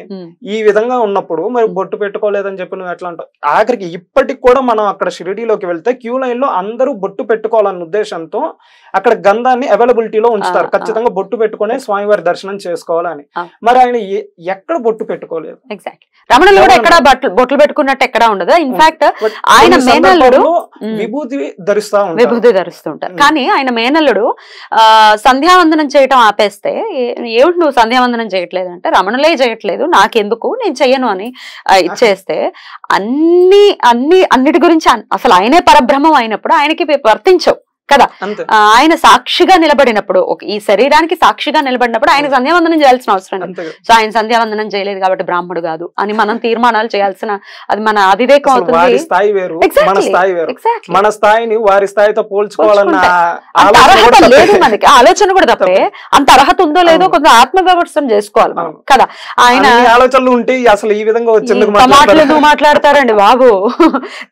తేనె తీగలు కుట్టేస్తే ఇది తప్పు చేసింది అని అలా నుంచి తేనెతీగలు కుట్టేస్తే కాల్ని ఇది తప్పు చేసింది అని అన్నారు. అంటే కాలు మనమైతే అయ్యబాబాయ్ నా కాలు కుట్టేసిందండి అయ్యబాబాయ్ అని ఇలాంటి స్టేజ్ లో ఉన్నాం మనం. అలాంటి స్టేజ్ లో ఉన్న వాళ్ళ గురించి మాట్లాడే అర్హత అయితే ఎగ్జాక్ట్లీ. బాబా వారి గురించి కూడా అదే, బాబా బొట్టు పెట్టుకోలేదు, బాబా ఇది చేయలేదు, బాబా అది చేయలేదు. అసలు వీటి గురించి ఇట్లా రమణుల వారు బాబా గురించి పోల్చడం అంటే మనం చేయాల్సిన పని కూడా లేదు ప్రస్తుతం. ఎందుకంటే ఆర్థర్ ఆస్బోర్న్ అని చెప్పి రమణుల వారి ఆజ్ఞ మేర షిరిడీ వెళ్లి ద ఇన్క్రెడిబుల్ సాయిబాబా అనే ఒక బుక్ రాసి అందులో ఆయన వర్ణించేటప్పుడు ఎన్నో చోట్ల ఎలా అయితే బాబా వారు ఇలా చెప్పారో అలానే రమణుల వారు ఇలా చెప్పారు, ఎలా అయితే బాబా వారు ఇలా చేశారు రమణుల వారు ఇలా చేశారు అని చెప్పి ఎన్నో సంఘటనలు ఉదాహరణలతో సహా మనకి చూపిస్తారు ఆ బుక్. ఇంకా ఆ బుక్ కి ఫోర్వర్డ్ రాసిన వారు స్వామి రామదాస్ అని ఆయన నిరంతర రామనామ జపం చేసినటువంటి మహానుభావుడు. అరుణాచలంలో గుహలో ఎన్నాల్లో ఉండి ఆ తర్వాత రమణుల అనుగ్రహానికి కూడా పాత్రుడయ్యి కేరళలో ఆనందాశ్రమం అని చెప్పి ఒక ఆశ్రమాన్ని నిర్మించి అక్కడ in the quest of God అని చెప్పి ఒక గ్రంథాన్ని రచించి ఇప్పటికీ ఎంతో మంది స్పిరిచువల్ సీకర్స్ అందరూ కూడా ఆ బుక్ ని ఒక గైడ్ గా తీసుకునే వాళ్ళు ఉన్నారు. ఆయన కూడా బాబా వారి గురించి మాట్లాడుతూ ఆయన ఒక ఆనంద సాగరం అయ్యా అనే మాట వాడారు. ఎందుకన్నారు? మరి అసలు బాబా బుక్ కి నిరంతర రామనామం జపం చేసేటువంటి ఆయన రాశారు, అసలు ఎట్లా రాస్తారు? మరి ఇప్పుడు వీళ్ళందరూ చెప్పే లాజిక్ లో జస్ట్ వేషధారణ చూసి మనం డిసైడ్ అవ్వాలి. ఖచ్చితంగా వీళ్ళు పొరపాటు పడతారు. కారణం ఏంటంటే ఇప్పుడు భగవాన్ రమణుల వారి విషయంలోనే కావ్యకంఠ గణపతి ముని వారే ఒకసారి బిగినింగ్ ఎప్పుడైతే అరుణాచలం వచ్చే రమణుల వారిని చూసారో ఆయన వేరే వారి ప్రేరితం మీద వస్తారు. సో స్థూల శిరస్సు అనే ఒక ఆయన ఎవరు అనేది తెలుసుకోవడం కోసం ఆఖరికి రమణుల వారు అని చెప్పి అనేది తెలుస్తుంది. తెలిసిన తర్వాత ఆయనకు అనుమానం వస్తుంది, ఈయన చూడడానికి వైదికుల్లాగా లేడే, మరి ఈయన ఎట్లా అవుతారు అని చెప్పి అప్పుడు ఆలోచనలో పడ్డారు. కాకపోతే ఆయన చేసుకున్న పుణ్యఫలం ఎంతో ఉంది. ఎందుకంటే 5 కోట్ల సార్లు పంచాక్షరి జపం చేసినటువంటి మహానుభావుడు ఆయన. అటువంటి ఆయన ఆ మాట చెప్పి అట్లా ఆలోచన వచ్చిన తర్వాత స్వప్నంలో స్వామివారి దర్శనం ఇచ్చి పరమేశ్వరుడు నువ్వు వెతుకుతున్న వారు ఆయనే అన్నట్టుగా తెలియజేస్తారు. ఆ తర్వాత ఆయనకి సరెండర్. అంతటి వారికే వచ్చిందంటే వీరికి ఇంకా చాలా చాలా కింద స్థాయిలో ఉన్నారు, పైకి రావాలి వీళ్ళు కూడా. వారి అనుగ్రహం ఉన్నప్పుడు తప్పకుండా ఖచ్చితంగా అనుగ్రహం ఉండాలని కోరుకోవాలి. మనం కూడా ఏదో పెద్ద స్థాయికి వెళ్ళిపోయామన్న నా ఉద్దేశం కాదు. కాకపోతే స్థాయిలో అయితే లేము. వారిని కనీసం అభిమానిస్తూ లేకపోతే వారిని ఆచరించాలన్న ఆలోచన మనలో వచ్చినా కానీ ఆటోమేటిక్ గా మనకు తెలిసిపోతుంది, ఓకే వీరు పూజనీయులు, వీరు ఇలా ఇలా అని చెప్పాను. కించపరచ ఇప్పుడు నాకు ఎవరో ఇష్టం లేదండి, నేను వాళ్ళని పూజించను, అంత మాత్రం నేను వాళ్ళని కించపరచను, వాళ్ళని గౌరవిస్తాను, ఎమోషన్ ని గౌరవిస్తాను. అంత అనుగ్రహం ఉందని అయితే ఖచ్చితంగా అనుకోవాలి. ఇక మీ గురించి కూడా ఒకసారి చెప్పండి సూర్య గారు. మీ అసలు పేరు ఏమిటి? మణివర్మ. ఎట్లా మీకు సాయి మీద ఇంత ప్రేమ రావటం కానీ అసలు మీ జర్నీ గురించి చెప్పండి. సింపుల్ అని మాది వచ్చేసరికి వలపర్ల చిలకలూరుపేట దగ్గర వలపర్ల అని చెప్పే చిన్నది. సో నార్మల్ గా ఏంటంటే నాకు మొదటి నుండి బాబా వారన్న శివుడు అన్న చాలా ఇష్టమా, బాగా కనెక్ట్ అయిపోయాను. రీజన్ అయితే తెలియదు, బట్ కాకపోతే ఏంటంటే ఒక ఎమోషన్, అంతే, ఎమోషనల్ గా కనెక్ట్ అవ్వడం. ఎప్పుడైతే ఈ మధ్యన అయితే బాగా ఎక్కువగా రెడీ అయిపోతున్నారు. సో బాబా వారు ఒక ముస్లిం అని, ఫకీర్ అని, ఇట్లా ఏవేవో చెప్తా ఉన్నారు. బట్ కానీ అథెంటికేట్ గా చూపించమంటే చూపించరు. సో నేను పర్సనల్ గా ఎవరన్నా కాంటాక్ట్ అయ్యి మాట్లాడితేనేమో వాళ్ళు రెస్పాన్స్ ఉండదు, బ్లాక్ చేసి పడేస్తారు. సూపర్, అంతకంటే ఇంకేం చేయలేరు. అయితే మీరు ఫేస్బుక్ లో చాలా పోస్టులు పెట్టడం ఇవన్నీ కూడా చేస్తున్నారు. నార్మల్ గా వచ్చేసరికి నేను పెట్టే పోస్టులు అన్ని కూడా మాక్సిమం ఏంటంటే సో శివ మహాపురాణం వాటి గురించి ఎక్కువ పెడుతుంటా. రీజన్ ఏంటంటే నేను బెంగళూరులో ఉన్నప్పుడు అక్కడ రాజాజీ నగర్ లో ఇస్కాన్ అని చెప్పి ఉంది. సో ద మోస్ట్ ఫేమస్ అనమాట బెంగళూరు ఇస్కాన్. అక్కడికి వెళ్ళిన తర్వాత అక్కడ దేవాది దేవుడు శ్రీకృష్ణ భగవాన్ అని చెప్పి ఒక బుక్ ఉంది. ఆ బుక్ కొన్నా. ఆ బుక్ చదివిన తర్వాత చాలా బాధ వేసింది. సో ఎందుకంటే వాళ్ళు కృష్ణుడిని గొప్పగా చూపించడానికి శివుణ్ణి చాలా తక్కువ చేసి చూపించారు. సో నాకు ఏం చేయాలని నాకు ఏం అర్థం కాలేదు. బట్ ఎందుకంటే ఇప్పుడు కృష్ణుడు ఎక్కడ కూడా నేను శివుడు కంటే గొప్ప అన్న భావన ఎక్కడ చూపించారు. ఎందుకంటే మనం మహాభారతంలో చూసుకున్నా గానీ భీష్ముడు మొత్తం విష్ణు సహస్రనామం అంతా చెప్పిన తర్వాత ధర్మరాజు అడుగుతాడు, తాత అదే పితామహ నాకు మహాదేవుని యొక్క నామాల గురించి కూడా చెప్పు అని చెప్పంటే అది చెప్పడం సాధారణమైనటువంటి నా వాళ్ళ వల్ల కాదు, చెప్పాలంటే ఆయనంతటి వాడే ఉండాలి, అది కృష్ణుడు మాత్రం మీకు చెప్పగలడు అని చెప్పి అంటారు. ఆ మాట చెప్పి కృష్ణుడికి ఇంత గొప్ప ఐశ్వర్యం కీర్తి ఇవన్నీ రావడానికి కారణం ఆయనకున్న రుద్రభక్తి అని చెప్పి అంటారు. మరి అటువంటి ఆయన మరి ఏదో శివుడు అంటే ఆయనకంటే తక్కువ అన్న భావన కలిగిస్తూ జనాల్లో ఈ విధంగా చేస్తుంది. సో ఇంకా నాకు బాధ అనిపించింది. సో వీళ్ళకి శివ మహాపురాణం గురించి ఏమీ తెలియక ఇట్లా ఉన్నారు, దాని మీద మన వంతు ప్రయత్నం ఏదో చేద్దామని చెప్పన్నట్టుగా నేను ఈ పోస్టులు చేస్తూ సో ఎవ్రీడే ఒక్కొక్క అధ్యాయం పోస్ట్ చేస్తూ సో ఒక టెలిగ్రామ్ ఛానల్ అండ్ ఫేస్బుక్ చేస్తూ ఇంకా అట్లా రన్ చేస్తూ ఉన్నా. రైట్. సో చాలా మంచి ఫాలోయింగ్ ఉంది మీకు. అంటే చాలా హేతుబద్ధంగా మాట్లాడుతూ ఉన్నారు కాబట్టి చాలా మంచి ఫాలోయింగ్ ఉంది. శివుడు గురించి ప్రస్తావన వచ్చింది కాబట్టి అసురులకి ఎప్పుడు చూసినా వరాలు ఇచ్చారు. ఆయన ఎవరెవరికి వరాలు ఇచ్చారండి? రావణాసురుడికి వరాలు ఇచ్చారు, వీళ్ళకి వరాలు ఇచ్చారు. అదే సో రావణాసురుడు ద మోస్ట్ బెస్ట్ డివోటీ అని చెప్పి, బట్ వీళ్ళు శివుని ఇంత కించపరుస్తున్నా ఇస్కాన్ వాళ్ళు మళ్ళీ వాళ్ళు ఒక మాట అంటారు, వైష్ణవానాం యథాశంభు అని చెప్పని. అంటే వైష్ణవుల్లో గొప్పవాడు శివుడు అని. వైష్ణవుల్లో గొప్పవాడు శివుడు అని చెప్పి అంటూనే భగవద్గీత యథాతథం అని చెప్పి ఒక గ్రంథం ఉంది వారిది. ఆ గ్రంథంలో పప్పట్స్ అంటే ఆయన భాష్యం రాసు శ్రీల ప్రభుపాద వారు ఒక మాట ఏం రాసుకొచ్చారంటే సో శివుని అలానే పార్వతీదేవి యొక్క కామం వల్ల సుబ్రహ్మణ్యుడు జన్మించాడు అని చెప్పి వాడారు. కామం వల్ల అట్లా రాశారు. సో అది ఏ పక్క నుండి వాళ్ళు సపోర్టివ్ గా చెప్తారు. ఆ మాట చెప్పి పక్కనే ఇంకొక మాట ఏం రాశారంటే ఒక హరిభక్తుడి పేరు రాసి ఈయన నిరంతరం హరినామ స్మరణలో ఉండటం వల్ల ఆయన దగ్గరికి ఒక వేష వచ్చినా ఆమెకి లొంగలేదు, అంత గొప్పవాడు అని చెప్పి రాశారు.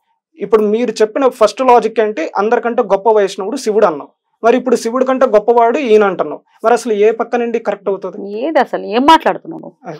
అట్లా ఉన్నారు. అంటే వాళ్ళిద్దరు భార్యాభర్తలు కదా, భార్యాభర్తల మధ్య కామం అనేది ధర్మబద్ధమే కదా. ఎలా కామంతో ఉండబట్టే కదా పిల్లలు పుడతారు. చెప్పే విధానం ఎంత జుగుప్సాకరంగా మాట్లాడతారు, అది తప్పు. అట్లా ఉన్నారు. అసలు అసహ్యకరం. అసలు ఆ మాటలు మాట్లాడలేం, మనం ఊహించలేం కూడా అట్లీస్ట్. సరే, ఇక ఈ అసురులకి అసలు సిసలు దైవం అంటే ఈశ్వరుడు మాత్రమే అని. మరి తండ్రి కదా, తండ్రి కదా అందరికి ఆయనే. అసురులు ఎవరి నుండి వచ్చారు? అదే ఉన్నటువంటి వాడు మొత్తం ఈశ్వరుడి నుండి సమస్త సృష్టి వచ్చిందంట. ఇప్పుడు అసురులు మాత్రమే పూజించి వదిలేసిన, లేకపోతే దేవతలు మాత్రం పూజించి వదిలేసిన, మనుషులు మాత్రం పూజించి వదిలేసిన, అప్పుడు ఆయన అందరికి అధిపతి శాసకుడు ఎలా అవుతాడు? అందరూ పూజించగలిగినప్పుడు ఆయన అందరికి ఈశ్వరుడు పరమేశ్వరుడు అవుతాడు. అవును. ఇప్పుడు తండ్రి అన్నప్పుడు ఇప్పుడు ఒక పిల్లాడు చదవట్లేదు అంటే వాడి మీద ప్రేమ ఏమి తగ్గిపోదు కదా. అరే నువ్వు నా కొడుకు కాదు, చెప్పే దారి మారుస్తాడు, రకరకాల విధానాల్ని పాటిస్తాడు. వాడు చెడ్డ పద్ధతుల్లో గనుకుంటే నయానో భయానో బుజ్జగించో మార్చుకుంటాడు కదా తండ్రి అన్నవాడు. తండ్రి కాబట్టి మాత్రమే వరాలు ఇచ్చి వద్దురా నాయన అన్నప్పుడు తీసేసి ఎంత రౌద్రంగా అడుగుతాడు, పేగులు జీల్చేసి వీణ వాయించేసి వద్దురా నీకు రావణ అని పేరిచ్చాడు, ఎవడరా ఇంత రణం చేస్తున్నాడు అని చెప్పి దిక్కుమాల పేరిస్తే ఆ పేరుచ్చుకుని తిరిగాడు రావణుడు, అది వేరే విషయం. కానీ తండ్రి అన్నవాడు అందరికీ తండ్రే, అసురుడికి తండ్రి కాదు, దేవతలకి మాత్రమే తండ్రి అనేది ఉండదు. శివయ్య ప్రస్తుతం ముఖ్యంగా కొన్ని సంస్థలు కేవలం దీని మీద పని కట్టుకొని శివుణ్ణి కూడా బాగా డిగ్రేడ్ చేస్తారు. అసలు ఎటువంటి పరిస్థితుల్లో విష్ణు అనుగ్రహం పొందరు వారు, అంతే కదండి. అంతే. ఎందుకంటే ఇప్పుడు ఎట్లయితే వాళ్ళు ఒక సైడ్ బాగా హైలైట్ చేస్తున్నారు. సో వైష్ణవానం యథాశంభు, ఇంకో సైడ్ కూడా ఉంది. ఇప్పుడు నువ్వు శ్రీమద్ భాగవతంలో అది చెప్పారు, అది విష్ణువు గురించి ఎక్కువ ప్రతిపాదించే పురాణం కాబట్టి అందులో అది చెప్పారు. అట్లానే శివుడు గురించి చెప్పే దాంట్లో అగ్రగణ్యర్ మమ భక్తానం త్వం హరే నిర్వికారహ అని చెప్పంటారు. నా భక్తుల్లో అగ్రగణ్యుడివి నువ్వేనయ్యా హరి అని చెప్పి శివుడు అంటాడు. మరి ఇప్పుడు ఇది కూడా చెప్పాలి. అట్లానే ఇందులోనే కృష్ణస్తు శైవోత్తమ అంటారు. శైవుల్లో గొప్పవాడు ఎవరయ్యా అంటే కృష్ణుడు. ఎందుకంటే ఆయన శైవ దీక్ష తీసుకుని ఉపమన్యు మహర్షి దగ్గర సో శివారాధన ఎంతో చేశారు. సో ఇట్లా చూసుకుంటే అప్పుడు ఇద్దరు ఒకరినొకరు పూజించుకున్నారు. కానీ బయటకు వచ్చిన అసలు వాళ్ళిద్దరికి భేదం చూడడం ఏమిటరా నాయన, ఎప్పటికి మారుతాయో ఈ జనం, ఎన్ని వాళ్ళకే ఇంకా భేదాలు చూస్తున్నప్పుడు ఇక తర్వాత గురువులు ఇంకేముందండి. ఎగ్జాక్ట్లీ ఎప్పటికైనా మార్పు రావాలి. అండ్ ఎమోషన్స్ తో డెఫినెట్ గా ఆడుకోకూడదు. అదర్ దాన్ దట్ ఏం చేస్తూ ఉంటారు మీరు? Normal cyber security. Cyber security వైపు ఉన్నారా? Okay okay. సో జాబ్ చేసుకుంటూ, సో అంటే జాబ్ కాదు బట్ ఇన్ ద ట్రైనింగ్ లో ఉన్నారా ఇంకా? Okay okay super. ఏమంటుంటారు మీ తల్లిదండ్రులు మీరు ఈ పోస్టులు పెట్టడం, లేకపోతే మీరు ఇంత రిగరస్ గా ఏం లేదు, చాలా సాఫ్ట్ గానే చెప్తున్నారు మీరు? ఎవరికి తెలియదు. ఎవరికి తెలియదా? మీ అమ్మగారికి నాన్నగారికి తెలియదు? అసలు నేను ఇట్లా మాట్లాడతానని తెలియదు. ఇప్పుడు ఇంటర్వ్యూ చూస్తే చూడరా? మా ఇంట్లో వాళ్ళు అయితే అసలు చూడరు. అంటే నార్మల్ గా ఇవన్నీ ఎక్కువ పట్టించుకోరు. బట్ నార్మల్ గా వీడియోస్ చూస్తూ ఉంటారు. మా నాన్న ఎక్కువ నార్మల్ న్యూస్. ఒకవేళ ఇది వచ్చింది అనుకోండి వాళ్ళకి సజెషన్స్, నేనేం చెప్పలేదు. మీరు చెప్పలేదండి, సజెషన్స్ లో ఒకవేళ యూట్యూబ్ లో వచ్చింది అనుకోండి అవాక్ అవుతారేమో కదా. బట్ నేనేంటంటే ఇట్లా ఈ పోస్టులు పెట్టడం దేని గురించి తెలియదా? నేను జస్ట్ నాకు అనిపించింది మాత్రం నేను చేస్తా ఉన్నాను. సో నాకేంటంటే బాగా శివుడికి బాగా కనెక్ట్ అయి ఉన్నాను కాబట్టి సో ఆయన గురించి తప్పుగా మాట్లాడుతున్నారంటే నాకు చాలా బాధ.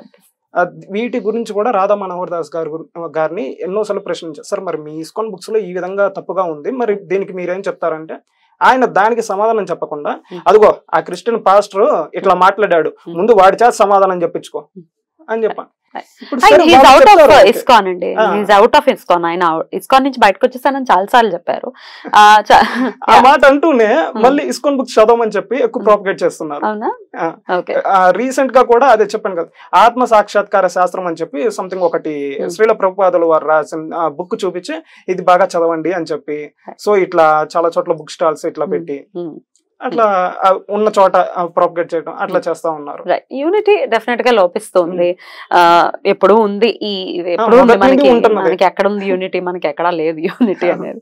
అది రావాలి, అది కూడా ఈశ్వరానుగ్రహం చేత రావాలని మనస్ఫూర్తిగా కోరుకుంటూ ఇంకా ఎన్నో విషయాలు అసలు అవ్వదు మనం మాట్లాడుతూ వెళ్తే. అక్కలకోట స్వామి వారు చెప్పినవి ఉంటాయి, టెంబే స్వామి వారు ఎన్నోసార్లు సంబోధిస్తూ గౌరవంగా చెప్పడం, అవన్నీ ఎన్నో ఉదాహరణలు, ఎన్నెన్నో ఒక మహాత్ముడు అని చెప్పి కాదు, ప్రతి మహాత్ముడి చరిత్రలో ఖచ్చితంగా ఇంటర్నల్ గా లింక్ అయి ఉంది. రైట్ బ్యూటిఫుల్ అండి, చాలా అద్భుతంగా వివరించారు. ఇక నెటిజన్స్ కి లాస్ట్ అండ్ ఫైనల్ గా ఒకసారి చెప్దాము. ఈ నెటిజన్స్ ప్రభావితమైన నెటిజన్సో పేటిఎం నెటిజన్సో మనకు తెలియదు, అడ్డమైన బూతులు పెడుతూ ఉంటారు నెటిజన్స్. మీరు తిడితే మిమ్మల్ని తిడతారు, ఎండ్ ఆఫ్ ది డే నువ్వు ఏది నువ్వు చూపిస్తే నీకు చూపిస్తారు. సో అసలు సాయి గారి ఇంటర్వ్యూలో మనం చూస్తే పేటిఎం బ్యాచ్ అనుకుంటా వచ్చేసి దరిద్రమైన మాటలు మాట్లాడుతూ చెప్పేదంతా ఫేక్, నమ్మకండి. సో ఇంకొంచెం వల్గర్ లాంగ్వేజ్, వల్గారిటీనే, ఎందుకంటే ఆ పెంపకం అలా ఉంది. ఎండ్ ఆఫ్ ది డే ఆ పెంపకం అలా ఉంది కాబట్టి అలాంటి మాటలు వస్తున్నాయి అనుకోవచ్చు. సో జాగ్రత్త, మీరు మీ ఇష్టం వచ్చినట్లు కమెంట్లు పెడితే ఊరుకోవడానికి ఎవరో సిద్ధంగా లేరు, పర్యవసానాలని కూడా ఫేస్ చేయాల్సి వస్తుంది. So please take care. Okay right అండి, చాలా అద్భుతంగా వివరించారు. మీరు చిన్న వయసులోనే చక్కగా ఎన్నో విషయాల్లో పరిశోధనలు చేస్తూ చాలా చక్కగా మీరు మాట్లాడేటటువంటి విధానం చాలా చాలా అద్భుతంగా అనిపించింది. ఒక చిన్న మాట ప్లీజ్. నార్మల్ గా రమణ మహర్షి వారు చెప్పారు అని చెప్పి అంటే రమణాశ్రమ లేఖల్లో ఎప్పుడైతే బాబా వారి గురించి ఆయన భక్తుడు రామయోగి అనే భక్తుడు అడుగుతాడు. సో బాబా వారిని ఇలా ఫొటోస్ లో పూజిస్తుంటారు కదా, దేవుడిగా అయితే పూజించుకోవచ్చు కానీ ఇలా గురువుగా పూజించచ్చా అని చెప్పి ఒక క్వశ్చన్ అడుగుతాడు. అలా పూజించే వాళ్ళగా సింపుల్ గా చెప్పారు, చిత్తశుద్ధి, చిత్త ఏకాగ్రత కలుగుతుంది అంటారు, చిత్తశుద్ధి కూడా అంటారు. సో చిత్త ఏకాగ్రత కలగాలంటే చిత్తశుద్ధి కలిగి ఉండాలి. ఆ తర్వాత స్టెప్ చిత్త ఏకాగ్రత. ఈ చిత్తశుద్ధి గురించి నార్మల్ గా శ్రీమద్ దేవి భాగవతంలో 6వ స్కందంలో 12వ అధ్యాయంలో చాలా స్పష్టంగా చెప్తారు. అది కలగాలంటే బాగా దైవానుకూలం అనేది అంటే దైవ యోగం వల్ల మాత్రమే ప్రాప్తిస్తుంది. సాధారణంగా నువ్వు ఎన్ని దానాలు, తపాలు, జపాలు, హోమాలు, యజ్ఞాలు ఏమి చేసినా నీకు అది రాదు. ఆఖరికి నువ్వు తీర్థక్షేత్ర యాత్రలు అవన్నీ చేసినా కానీ నీకు రాదు. అంత సులభం కాదు చిత్తశుద్ధి కలగటం అంటే. అలాంటిది బాబా వారి విషయం గురించి అడిగినప్పుడు నీకు డైరెక్ట్ చిత్త ఏకాగ్రత కలుగుతుంది అని చెప్పి రమణులు వారే అన్నారు. మరి అటువంటప్పుడు ఎవరన్నా వ్యతిరేకించాలి బాబా వారిని అనుకుంటే సో రమణుల వారి కంటే ఇంకా జ్ఞాని అనే వారు ఎవరైనా ఉంటే మాట్లాడచ్చు. ఎగ్జాక్ట్లీ. ఇంకా అంతకంటే ఏం చెప్పలేమండి, మూర్ఖులకి ఏం చెప్తాను చెప్పండి. సో ఒకసారి ఆ గ్రంథాన్వేషణ చేసుకుని రంధ్రాన్వేషణకి స్వస్తి పలికితే వీళ్ళు బెటర్ గా ఉంటుంది అనేది. ఎందుకంటే చాలా ఇప్పటికే మీరు చాలా రంధ్రాలు పెట్టేశారు. సో ఇంకాస్త పెంచకండి ఆ రంధ్రాలు. ఎందుకంటే రకరకాల మనుషులు, రకరకాల థాట్ ప్రాసెస్లు, అందరూ కన్ఫ్యూజ్ అయిపోవడం, ఏం చేయాలి ఏం చేయొద్దు, బాబా గారి గురించి ఇంత నీచంగా మాట్లాడి ఇంకాస్త పుణ్యాన్ని, పుణ్యం అనే వస్తోంది, ఇంకాస్త పోగొట్టుకుంటున్నారు, ఇంకాస్త పాపాన్ని మూట కట్టుకుంటున్నారు. సో డెఫినెట్ గా ప్రారంభం అనుకోవడం, చేసేది ఏం లేదండి, ఎవరి చేతిలో ఏమీ లేదు. కానీ బాధ అనిపిస్తుంది యాజ్ ఏ డివోటీ, లేకపోతే అది భక్తురాలుగా, లేకపోతే భక్తులుగా బాధ అనిపిస్తుంది. అసలు పేరును కూడా కూని చేసి మాట్లాడే కదండి చాలా చోట్ల కనపడుతుంది. చాలా చోట్ల ఇద్దరు డివోటీస్ ని, ముఖ్యంగా ఇప్పుడు బివి నరసింహారావు అనే ఆ డివోటీనేమో మన దేశం అంతా వ్యాప్తి చేయాలని చెప్పే కార్యక్రమంతో ఆయన పంపించారు, అంటే సాయిబాబా వారి గురించి. అట్లానే ఆర్థర్ ఆస్బోర్న్ అనే ఆయనకేమో విదేశాల్లో మొత్తం వ్యాప్తి చేయని చెప్పారు. మరి ఇప్పుడు ఆయన ఎందుకు చెప్తారు? ఇప్పుడు ఇంకొక ఏ యోగి గురించి కూడా రమణుల వారు ఈ మాట చెప్పలేదు, కేవలం ఈయన విషయంలోనే ఎందుకు చెప్పారు? ఆలోచించడానికి అంత బుర్ర ఏది, తిట్టడానికే వినియోగిస్తున్నారు కదా మొత్తం అంతాను. ఎనీవేస్, మార్పు రావాలని మనస్ఫూర్తిగా కోరుకుంటూ చాలా చక్కటి విషయాల్ని తెలియజేశారు. ఈసారి కూడా ఎప్పుడైనా మీరు హైదరాబాద్ కనుక వస్తే డెఫినెట్ గా మీ సమయాన్ని ఇవ్వండి, మరికొన్ని విషయాలు కూడా మనం మాట్లాడుకుందాం. చాలా చాలా కృతజ్ఞతలండి. నమస్తే.